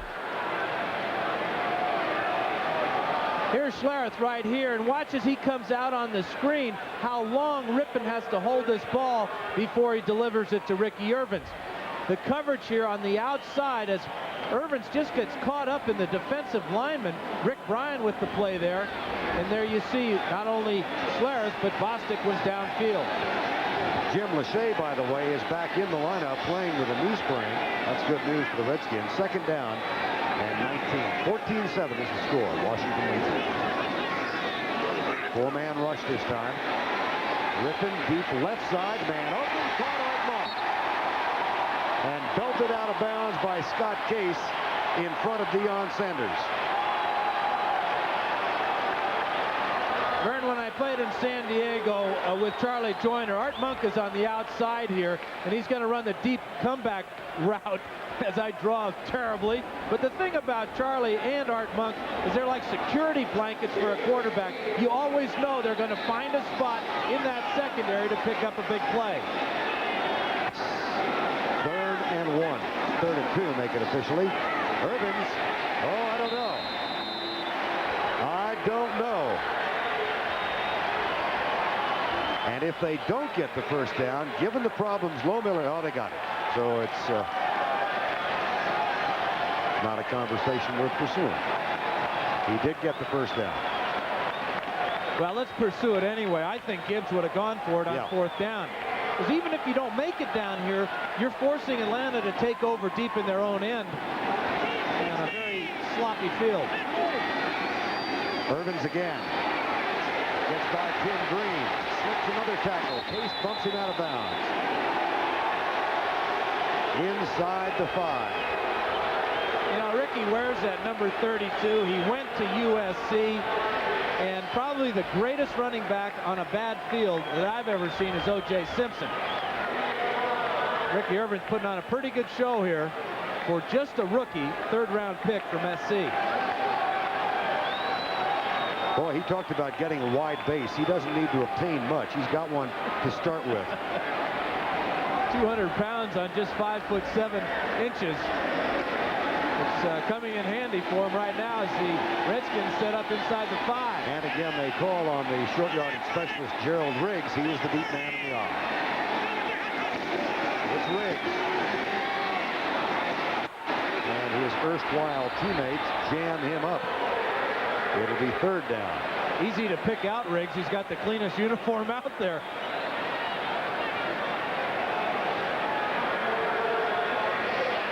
Interesting now with the ball on about the 1 or 2 yard line that Gibbs elects to bring in his wide receiver package and take out his jumbo guys of Middleton, Warren, and Russ Grimm. Actually, Warren's going to stay in, but they still have the posse in there. Miner is the running back. He lines up on the right side. Third down and goal. That's Clark in motion coming back. And a flag has been thrown. Delay of game, 5 yards, Washington. Tim Green celebrates. Delay by the offense, no play, 5 yards, still third down. Really question that use of personnel by Gibbs. I'm not really sure if he knew exactly where the ball was on the field, whether it was that close to the end zone or not. But now he's forced into using a passing formation now, although he comes in with his 3 tight ends. So it's a real guessing game here. But one of those tight ends is Terry Orr, who's caught 4 touchdown passes this year. The Middleton was in the huddle and then came out. Terry Orr came in. Third and goal, 7:07 to go. Third quarter. Mark in motion. Ripping back, pumps once, twice. Incomplete. It'll be fourth down.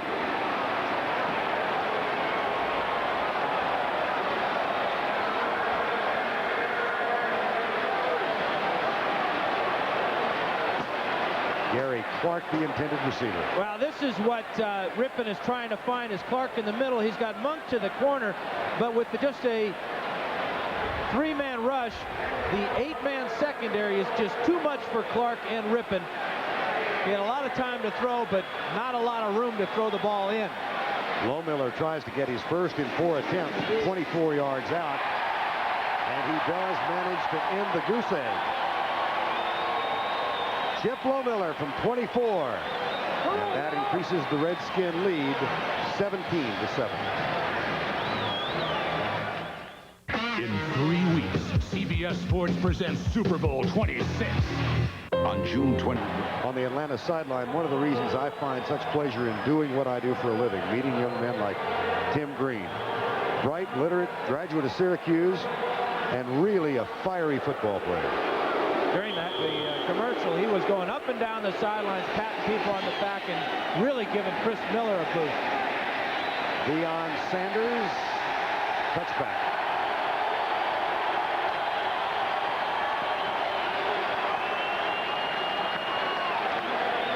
So the Falcons have it back. They trail by 10, 17-7. Well, if you don't have a clothesline available, you use what's ever available for the wet laundry. It's really smart. You dry your gloves off, and not only does it get them dry, it warms your hands up when you put them back on. Or other parts of your anatomy. I wish I'd thought about that in Cincinnati one year. About 40 below, as I recall. At least. Out of the shotgun, 17-7. Rain has increased again. Miller slips again. Fires it left side, incomplete. And Chris Miller gets up a little muddier than he was when he went down. Well, now he's got to worry about getting his hands dry and getting him free of mud. But he does slip again as he sets.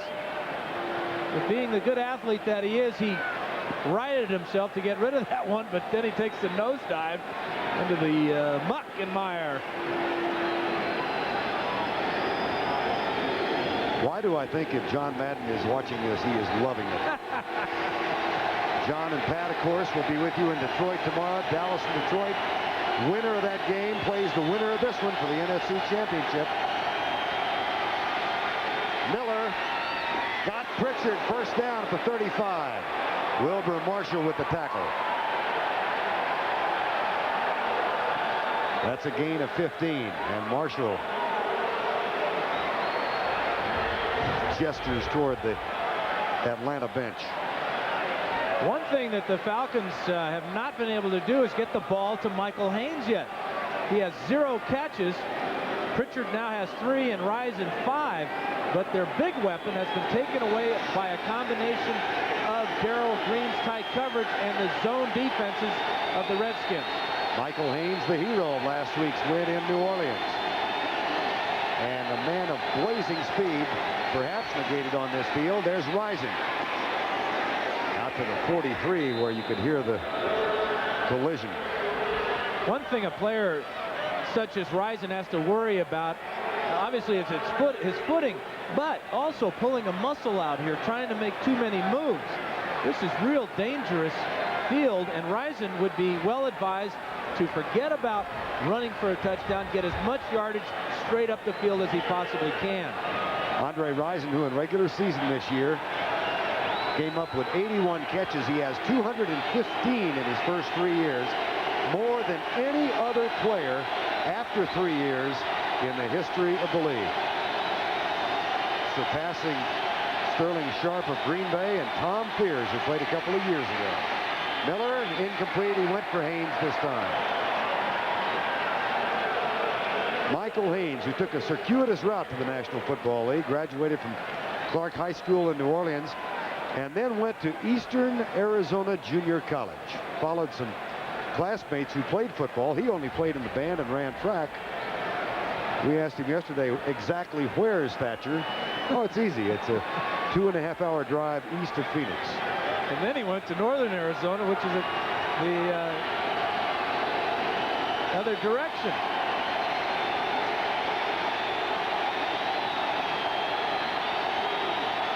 Third down. Caught. First down. Mike Pritchard. So it has been the rookie from Colorado, along with Andre Rison, who has supplied the most potent offensive force so far today. Talk about a big third down conversion there. A fresh set of downs for Miller to work with, trailing only by 10 points. 4:35 remaining. See, Miller's got his ear holes taped shut. That's to keep the wind from whistling in there, making it easier for him to hear. How about keeping the crowd out? Draw play.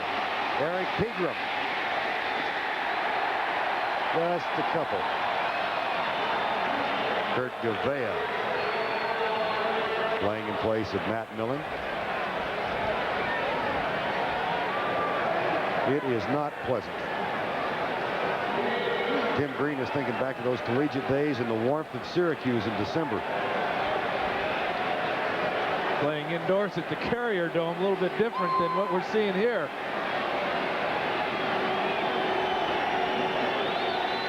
That guy needs fashion help. We ought to get him with Chris Hinton. Well, you see Dukes rolling the ball around in the mud. I don't think Miller's going to like that. Miller. Pritchard, first down at the 37-yard line. And Freilich and Johnson having a quiet conversation. That is a gain of 13 for the Falcons. And you know, Dukes has to get a good grip on this ball, too, for this short snap from center. Perfect snap as he dead balls it to Miller's right hand. But the protection is there again for Miller, and Pritchard's having a big day working across the middle. Mike Pritchard, the rookie from Colorado. Wilbur Marshall coming in late just to make sure he stayed down in the battle in the trenches. That's Freilich and Johnson. And it's 1st and 10, out of the shotgun again. Rising at the 30. Rising picked up a little mud and threw it back, and the guys had tackled him. I'm talking about Sandlot here. He was driven down head first into the mud and picked up a handful and threw it at the guys.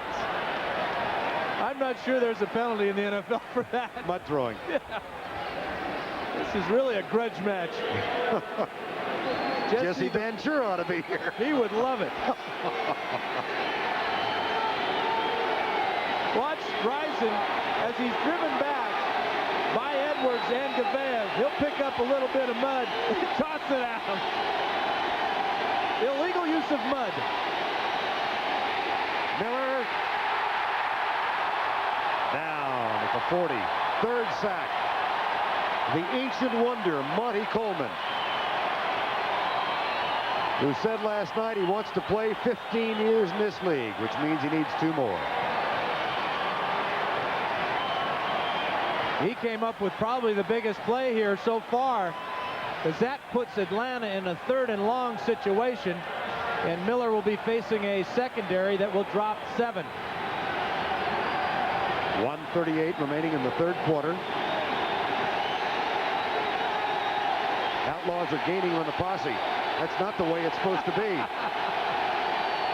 Every Western I've seen, it went the other way. Jason Phillips down at the 29. It'll be 4th down. And I would expect Norm Johnson to come on. He has been perfect inside 45 yards this season. But he won't have a tougher attempt than this one coming up. 17 of 17 inside 45 for the regular season. 2 of 2 on the artificial surface in the dry climate of the Superdome last week. And this will be exactly 45. Acquired week 3 after being placed on waivers by Seattle. Full Haig to hold.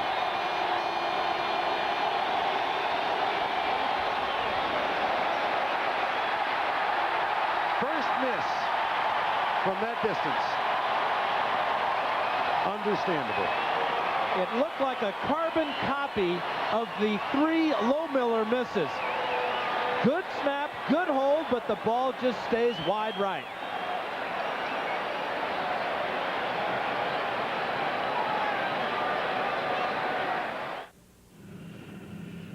If I want to keep playing baseball, I'm going to have to keep working. There's no off season anymore. Every day it's just me and a pile of iron, or a bike I ride forever. And when I get sore, I take Advil. It's strong, it works, and I know it helps. And Advil's gentler on my stomach than aspirin. To last as long as I have, you got to stick with what works. That's why I use Advil. Advil, advanced medicine for pain. Once again, BMW takes the luxury sedan where it's never been before. The 750iL with ASC plus T, automatic stability control plus traction. Every second, computers monitor wheel slippage and apply up to 100 engine and brake adjustments, helping keep the driver in control, proving the difference between an ordinary sedan and the ultimate driving machine. Time to think about life insurance? Let your Allstate agent work it out on paper. Everything from mortgage protection to a plan for a breezy retirement. Let your Allstate agent be your agent for life. You're in good hands with Allstate.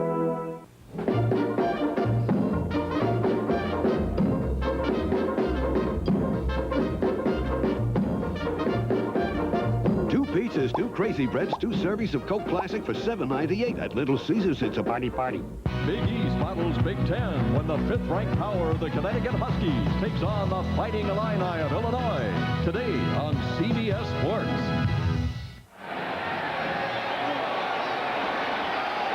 Wow, this is what it's all about when you're a kid playing in the mud. Jason Phillips gets the piggyback ride from Charles Mann. Never want to take the child out of the man. They have it here. First down and 10. Minor, Tuggle. Nothing. Another big hit from Jesse Tuggle. Gibbs says he's the best middle linebacker in football. That is saying a mouthful as we end a third quarter that moved along quite rapidly, Vern. Did indeed. Only 3 points scored in the quarter. Those by Chip Lohmiller, the short field goal. And they will allow the quarter to expire. Mike Pritchard attending to a sore left ankle. Pritchard with 5 catches so far. That's the end of the third quarter from RFK Stadium. 17-7. Redskins up over Atlanta by 10. This is a commercial for this clever little portable CD player from Magnavox, the inventors of CD technology. I'm sorry, actually, this is a commercial for the ingenious Magnavox 13-inch TV with a built-in VCR. I'm sorry, this is really a commercial for this brilliant 52-inch TV with 100-watt Dolby surround sound. I'm sorry, wrong again. This is supposed to be a commercial for this Magnavox 386 notebook computer. Hang on, we haven't finished! Oh, I'm sorry. The ingenious products from Magnavox. They're smart, very smart. Thank you, Doctor. I'm not a real doctor, but if I were, I'd recommend Ligament for occasional muscle pain. Still going. Nothing outlasts the Energizer. They keep going and going. 5 hours in a balloon, how romantic. 5 hours? What about my diarrhea? Don't worry, honey. I brought the Fermitine. Still going. Nothing outlasts the Energizer. They keep going and going.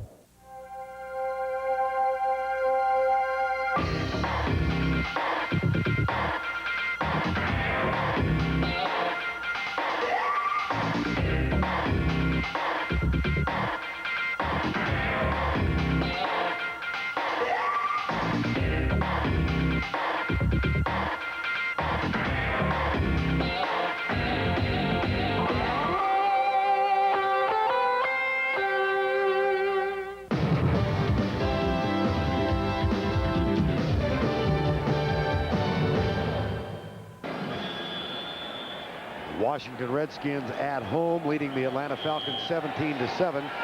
Atlanta has had problems in the fourth quarter in regular season, having been outscored 126-84. And they are also trying to win here for the first time ever. Second down. Redskins have it. 15 minutes to go. Winner gets either Dallas or Detroit. That is in the final. And it's a moderate game. And you think that would be bad news, the fact that they've been outscored in the fourth quarter. Well, the real bad news is that the Redskins have outscored their opponents all year by 90 points in the fourth quarter. Wake-up call. Think about having the odds against you, but that's exactly where Glanville and the Falcons want to be. Well, and under Joe Gibbs, the Redskins have lost at home in the playoffs just once. Chicago Bears beat them here in 1984. That's it. And they have a 10-point edge and the ball. 3-man rush by the Falcons. Rippon deep left side for Clark, incomplete. And it'll be fourth down, and so Atlanta will get it back. Well, we've talked about the difference in the reputations, the perceptions of the two teams. It begins with the head coaches, of course. Last night, Dan and I met with Joe Gibbs at Redskin Park about 8:30, dressed in a coat and tie. He was going to a chapel service. Then we went back to our hotel where the Falcons were staying. And who was in the lobby dressed in black? Not Johnny Cash. That man. That man and his partner, Jerry Jeff Walker, putting on a very impromptu country western concert in the lobby. Entertained until long past players' curfew. Glanville said he didn't have one for himself. Flags are down. I should say he doesn't have one for himself. And how did they spend New Year's Eve? Here's the penalty call. false start. Number 99 of the offense before the ball was snapped. 5 yards, still 4th down. Jason Buck is guilty of the call. Red can barely keep his eyes open for the rain that's falling. Talked about Jerry Glanville on New Year's Eve back in Atlanta. Had a buddy pick him up and said they went out for a little while. The buddy was Hank Williams Jr. Went to 3 different clubs where they were charging a modest cover charge, just $2. And who do they get to see perform but Bo Cephas?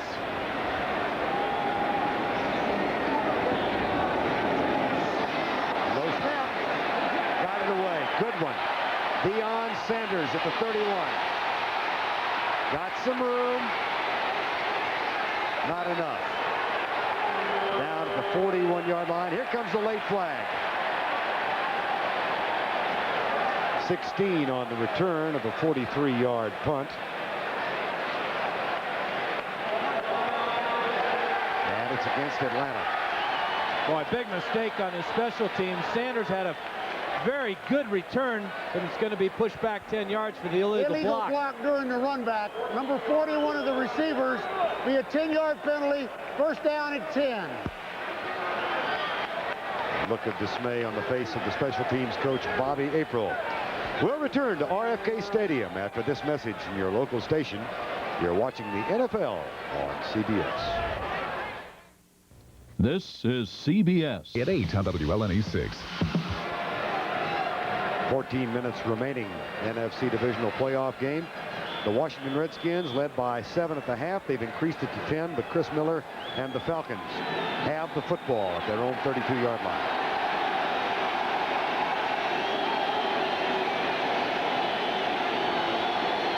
Last 3 drives for Chris Miller. Well, we talked about how do you overcome all those interceptions, and Chris has done quite well by just hanging in there and throwing the ball. Looks like he's bored. Taking a big yawn.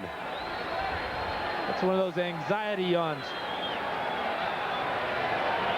There seems to be a problem of communications with the replay booth, and they're checking those out. Oh, no, let's not fix it, though. Let it be. Let's not waste time fixing that. We got a great game going here. The one thing about the crowd noise and how it affects Miller, he says it really doesn't give his offense that many problems because they don't audible a lot, especially in the 4 wide receiver package that they like to go with. They have so many routes that are adjusted on the run by the receivers. It's not up to Miller to change the play at the line of scrimmage that often. 1st and 10, Atlanta. Down by 10. Mayhew backs off. On the near side, that pass is caught by Michael Haynes, and then he fumbles.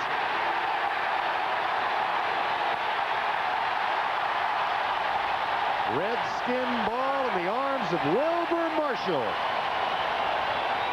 5 Atlanta turnovers.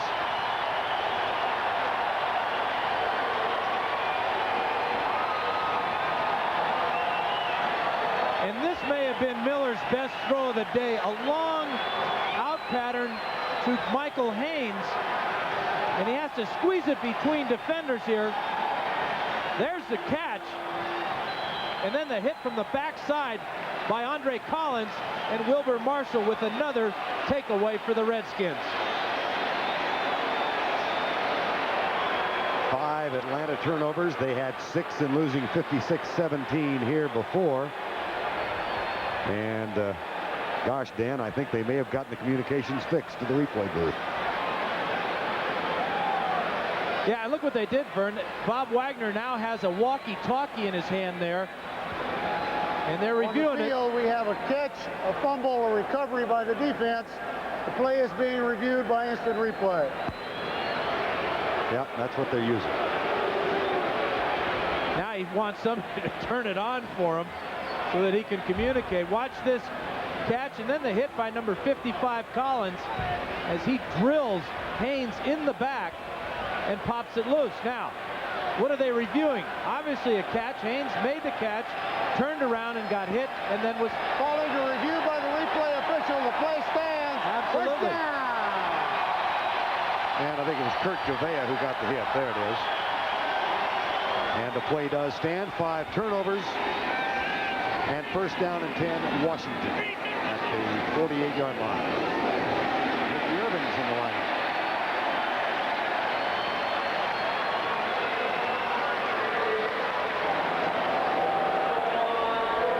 Well, that 5th turnover could be the one that does in this Falcon group. Sure, we have 13.5 minutes to go, but the Redskins are working now a field position game. They have the ball inside of Atlanta territory, and they'll be real content to take time off the clock and push the Falcons deeper. They stay in the 2 tight ends, Warren and Middleton. Terry Orr is in at the spot normally occupied by the fullback, Ken Pippins, with the tackle of Ricky Irvins. That'll bring up 3rd down. Pippins, who spent some time with the Dallas Cowboys before winding up in Atlanta.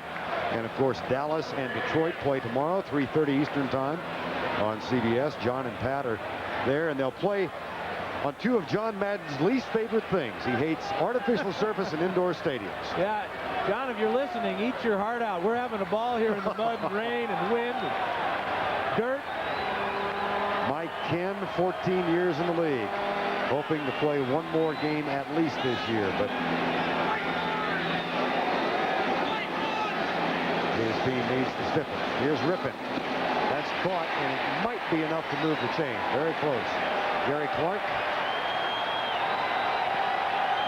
I'm going to give it to him with forward progress here. Well, we talked about Johnny Pat and the rest of our crew in Detroit tomorrow. Of course, the All-Madden team will be announced January 19th at 5 o'clock. It's the 8th annual All-Madden team. And John awards some of the most beautiful trophies to the members of the All-Madden team.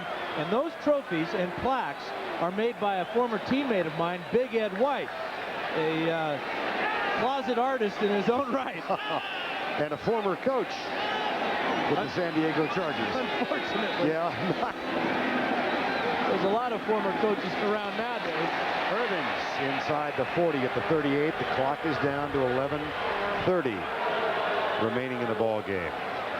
And you're noticing no quick huddles for the Redskins. Time is of the essence now for Rippon, as he'll run the play clock down to inside 5 seconds. And this is unusual because there's 11 minutes to go in the game, but with 10 points down and this bad field wind, tough for the Falcons to get back in it if the Redskins score here. That 5th turnover may have been the night.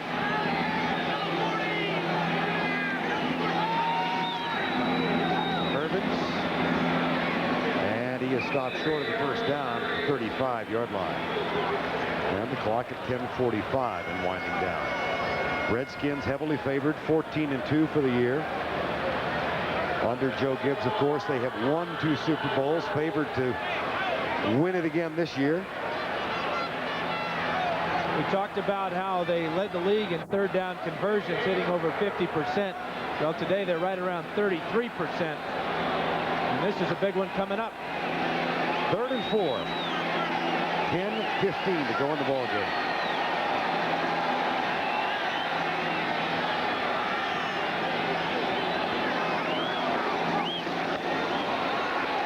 Big play. First down, Ricky Irvins.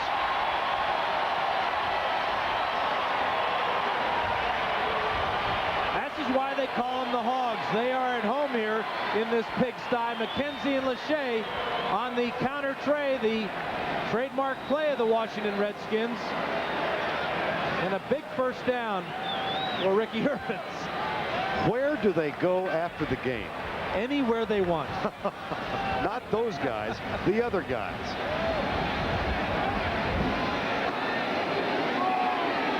Washington will go with 3 tight ends. Mark Schlereth will play in a Pro Bowl this year. This will be the 7th play of the drive, and they've chewed up 4.5 already. And the clock shows 9:15 to go.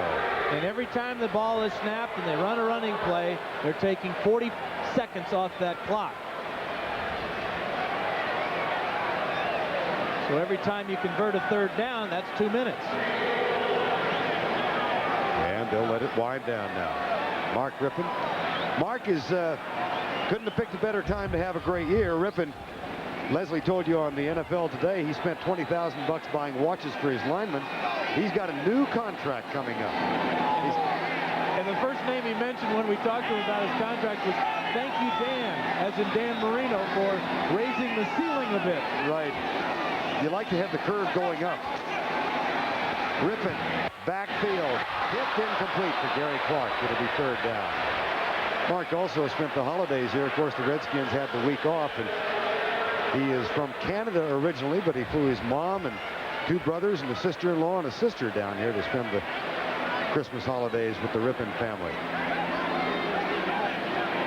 Anticipating a little larger paycheck next year. Yeah, that $20,000 that he forked out to buy Rolexes is going to look like chump change when he gets through.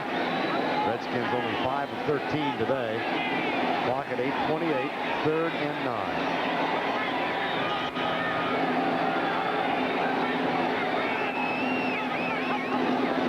All-out blitz. Rippon reads it. First down at the 15. Perfect. In front of Deion Sanders. Gary Clark with the catch. This is 3 straight third down conversions for the 14-2, soon to be 15-2 Redskins. Good patience by Clark, pushes off just a touch, and then the perfect low throw by Rippon makes it an easy grab for this very wet Gary Clark. There are a couple of decent football players coming for a rest. Art Monk, Gary Clark. 1st and 10, Washington. 7:48 remaining. Deion had perfect coverage. It was just a perfect throw by Rippon. Irvins inside the 10. Or just at the 10. See where they spot it. We talked about how Glanville said that being beaten by 39 points by the Redskins 2 months ago was a case of the Redskins trying to break the spirit of the Falcons and trying to touch their soul. A little cowboy poetry. Well, right now, that spirit is being broken by a powerful Redskin offense.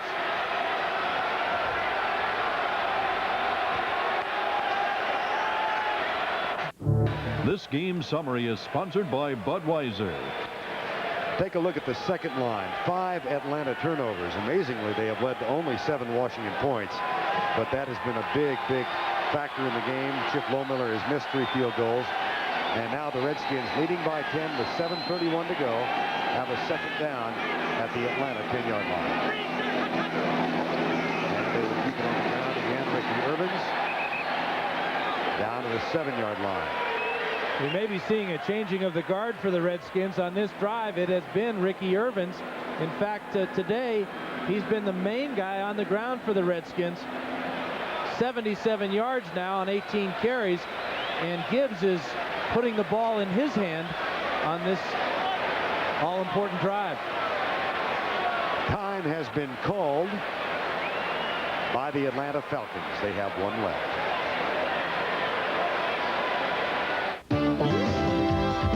CBS Sports coverage of the National Football Conference Divisional Playoff is sponsored by Chrysler Corporation, proud sponsor of the 1992 U.S. Olympic team. AT&T, proud sponsor of the 1992 U.S. Olympic team. And by Budweiser, nothing beats a Bud. Getting a little murky there, a couple of thousand feet above RFK, and the rain continues, though it's lessened a little bit. 7:24 remaining. How about the work of the offensive line of the Washington Redskins on this drive? Well, they've been perfect on third down conversions, 3 for 3, and they've really taken over. We've seen the counter tray play. Irvins has carried 8 times in this drive for 29 yards, but it's been those Hogs up front that are doing the job. 3rd and 3.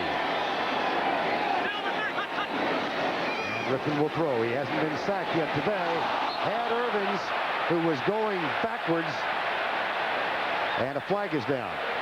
Deep in the end zone where Terry Orr was trying to get open.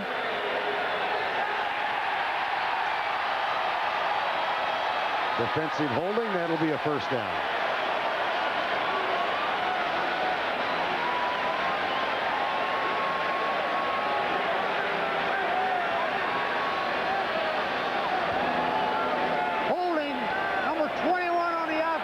Okay, say it, Red. Distance to the goal. First down. It's one of my 2 favorite calls. The other one was Ben Dright. That's 15 yards. He's given him the business. Glanville has been criticized for his team lacking discipline. This is only the 3rd penalty of the day against the Falcons, but that will probably do it for Glanville as the Redskins take over inside the 5 with a fresh set of downs. 113 penalties in regular season. Gerald Riggs is the deep back in the eye. It's Riggs to the 1.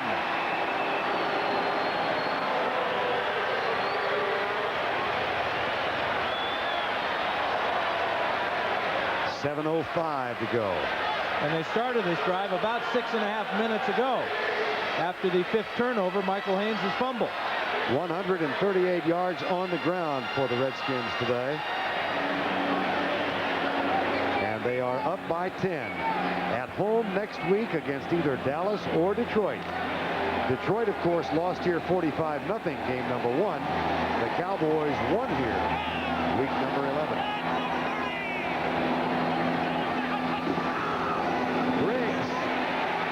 And that should put the period to the paragraph.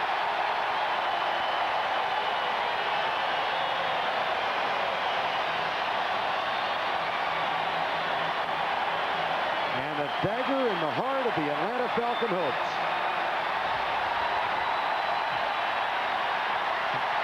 Well, we're getting showered by seat cushions and placards and everything.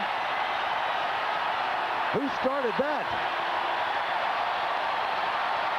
I tell you, this will be the last time they hand out anything free that can be thrown. What was the signal? I think it was touchdown. It's going to take him an hour to pick them all up. Looks like somebody spilled mustard.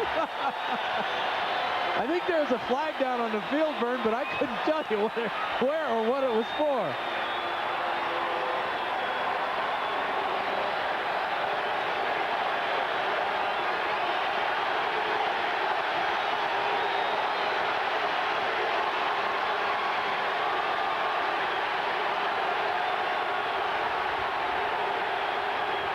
Thirteen plays, 52 yards, 7:20 on the clock, and Chip Lohmiller's extra point to come. Nice hold by Jeff Rutledge. Nice run by Gerald Riggs.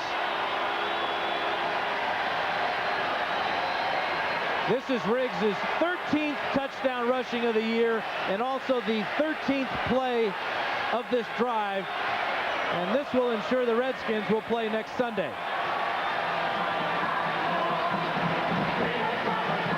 Off the left side, behind Donnie Warren at fullback and Lachey. A lot of beef over there. Russ Grimm, number 68. And the victory dances and all the seat cushions are coming. Ron Middleton looks like a heavyweight Deion Sanders. He'll never make it in any hammer wrap, though, with that move. Redskins are at home next week. How will the field be? Let's go down to Pat O'Brien. All right, Vern, thank you. And Tony Burnett, you got your hands full for next week. How bad is the field? Oh, the field's really not. We don't anticipate it being that bad. We're going to pray for a better weather forecast, naturally, but we're already starting. We're pumping the field down right now. We're going to cover it up and pump it down, and we'll come in tomorrow and start working on it. Feel good about this, then? Well, we're winning with this field. I don't know. Maybe this is the type of field we need here. I don't know, but we're certainly going to work on it and try to produce the best field we can. Have a nice week. Thank you. You guys, I got to go pick up some seat cushions. I'll see you later. Okay, Pat. Sounds like the groundskeeper knows Al Davis. Keep it muddy. Sanders. And he slips as he was about to break loose. There was one man between Sanders and the goal line, and that was the kicker, Chip Lohmiller. And that muddy field made the tackle. Happy New Year. The 1985 Bears were truly monsters of the Midway as they set a playoff record that may never be duplicated.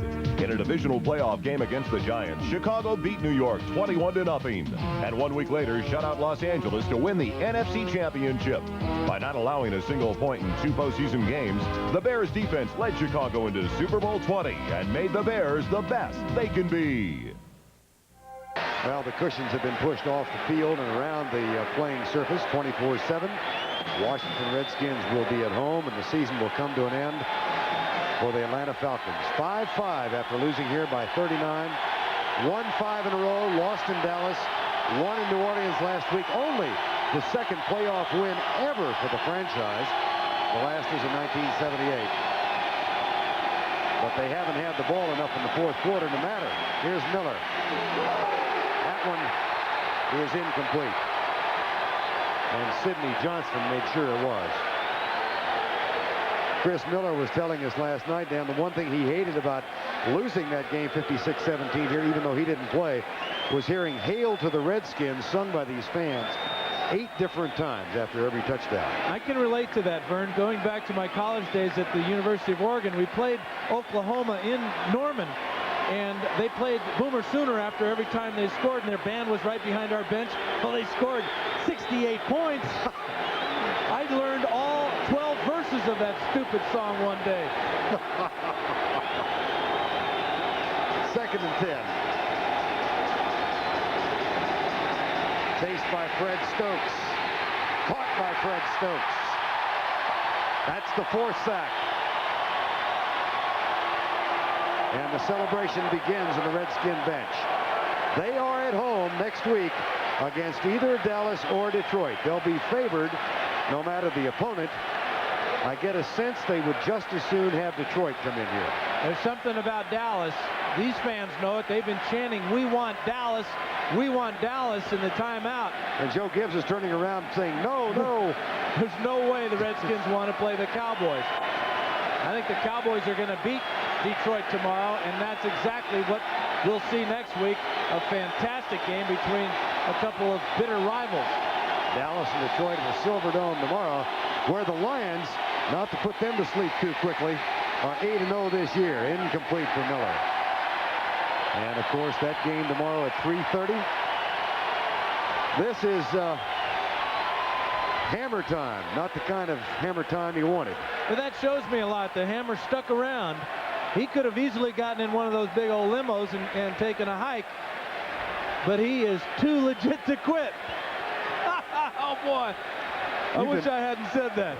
I wish you hadn't either. Here's Chris Miller. Oh, the frustration. Rough day for Chris Miller.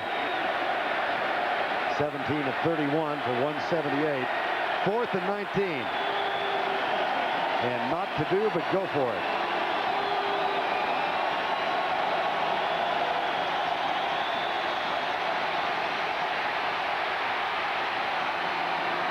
Intercepted. Monty Coleman. How appropriate for this veteran leader of the Redskin team.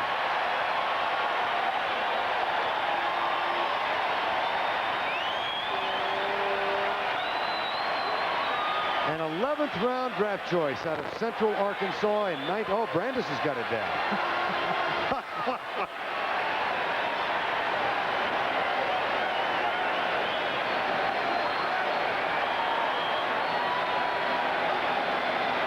Miller just trying to make something happen.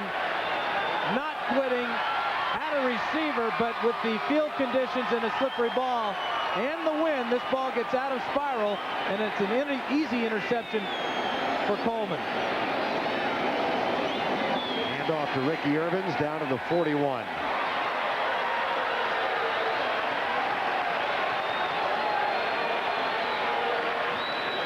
In the 2 games played between these 2 teams, Atlanta and Washington, 6 turnovers today, 6 in week 10.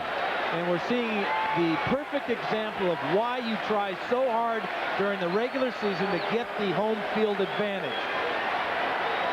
The run and shoot just cannot handle these type of weather conditions. And when you combine that with a fantastic defensive game plan by Richie Pettibone, too much for the Falcons to overcome.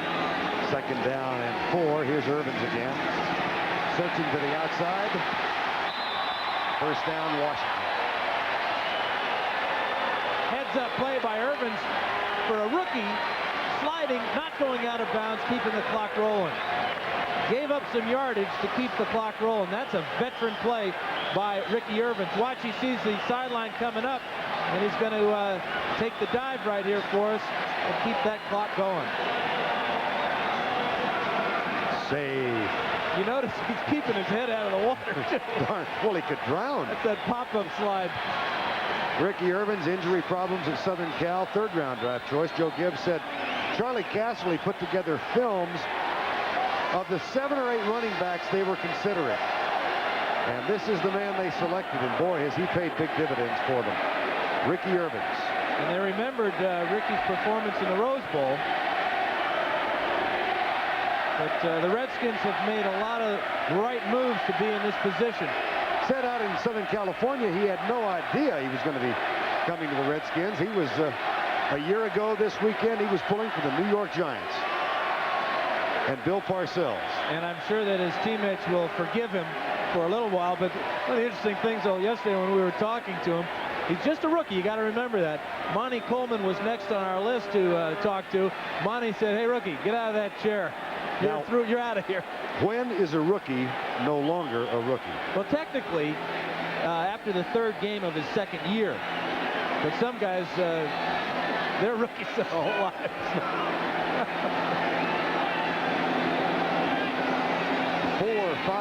4 tight ends now in for the Redskins on 1st down.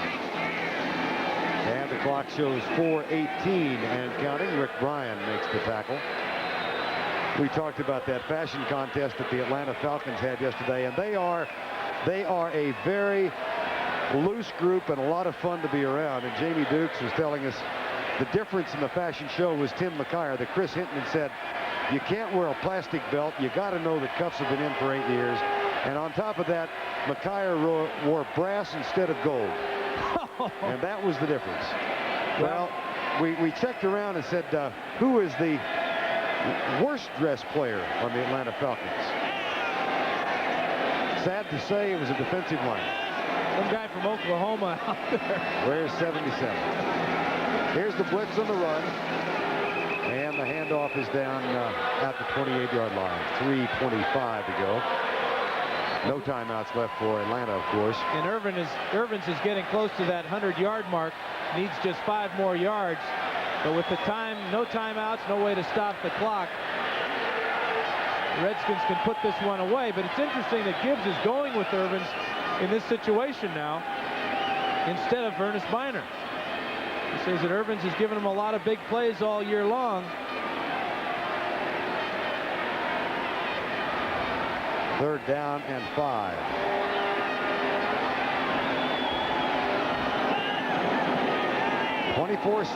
Washington at home next week against either Dallas or Detroit. Irvins, here's his 100. And a few more to tack on for good pleasure.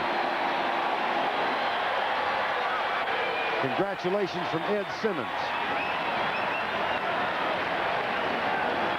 Tracy Eaton with the tackle. Watch as they hit off the left side here with the counter move here. Irvins gets around the corner. And now Dion gets tripped up by the thought that was second base. seat cushion there. Irvins 104 yards in the ball game. Dallas and Detroit coming up tomorrow on CBS. Wilbur Marshall and Brad Edwards begin the celebration, or rather continue it, on the Redskin bench. 2 minutes to go. Washington up by 17, in control. They'll win it.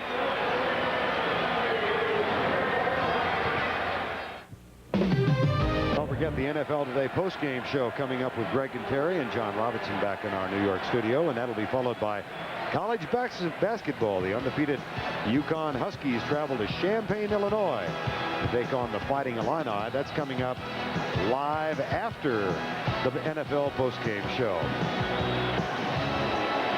2 minutes to go. 24-7. Washington leads it. Turnovers have caused a problem for the Atlanta Falcons. They can't stop the clock. And on the sideline, of course, the Redskins having some fun now with the Atlanta theme song, Too Legit to Quit. Yeah, I think they're having a little bit of trouble with Too Legit. Too Legit ain't spit. Is that what is that the way it goes? Well, there's Hammer. I'm on your side. He toughed it out today and stuck with Jerry Glanville in the bunch.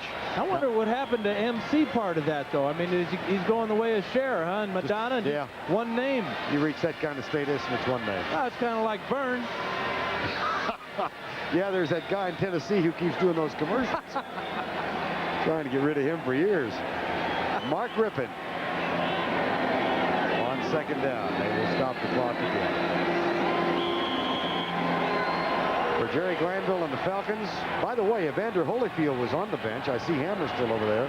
I don't know if the heavyweight champion is gone to drier ground. And for the Redskins at home next week against either Dallas or Detroit. There's Evander. There he is. He's too legit to quit. He had a little tough time last time out, though. Now they're talking about him and George again. Mike Ken, 14th year in the league. And the season will end today. Class act. The Washington Redskins will be at home a week from tomorrow, the NFC Championship game against either Dallas or Detroit. They run their postseason record here under Joe Gibbs to 8-1. Jim Hannafin on the right. Offensive line coach. No sacks again today. Better than 140 yards.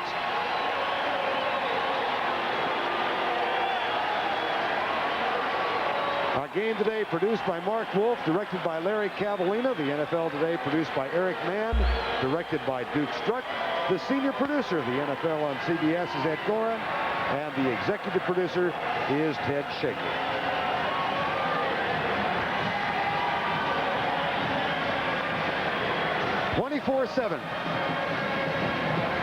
Joe Gibbs and the Redskins are victorious.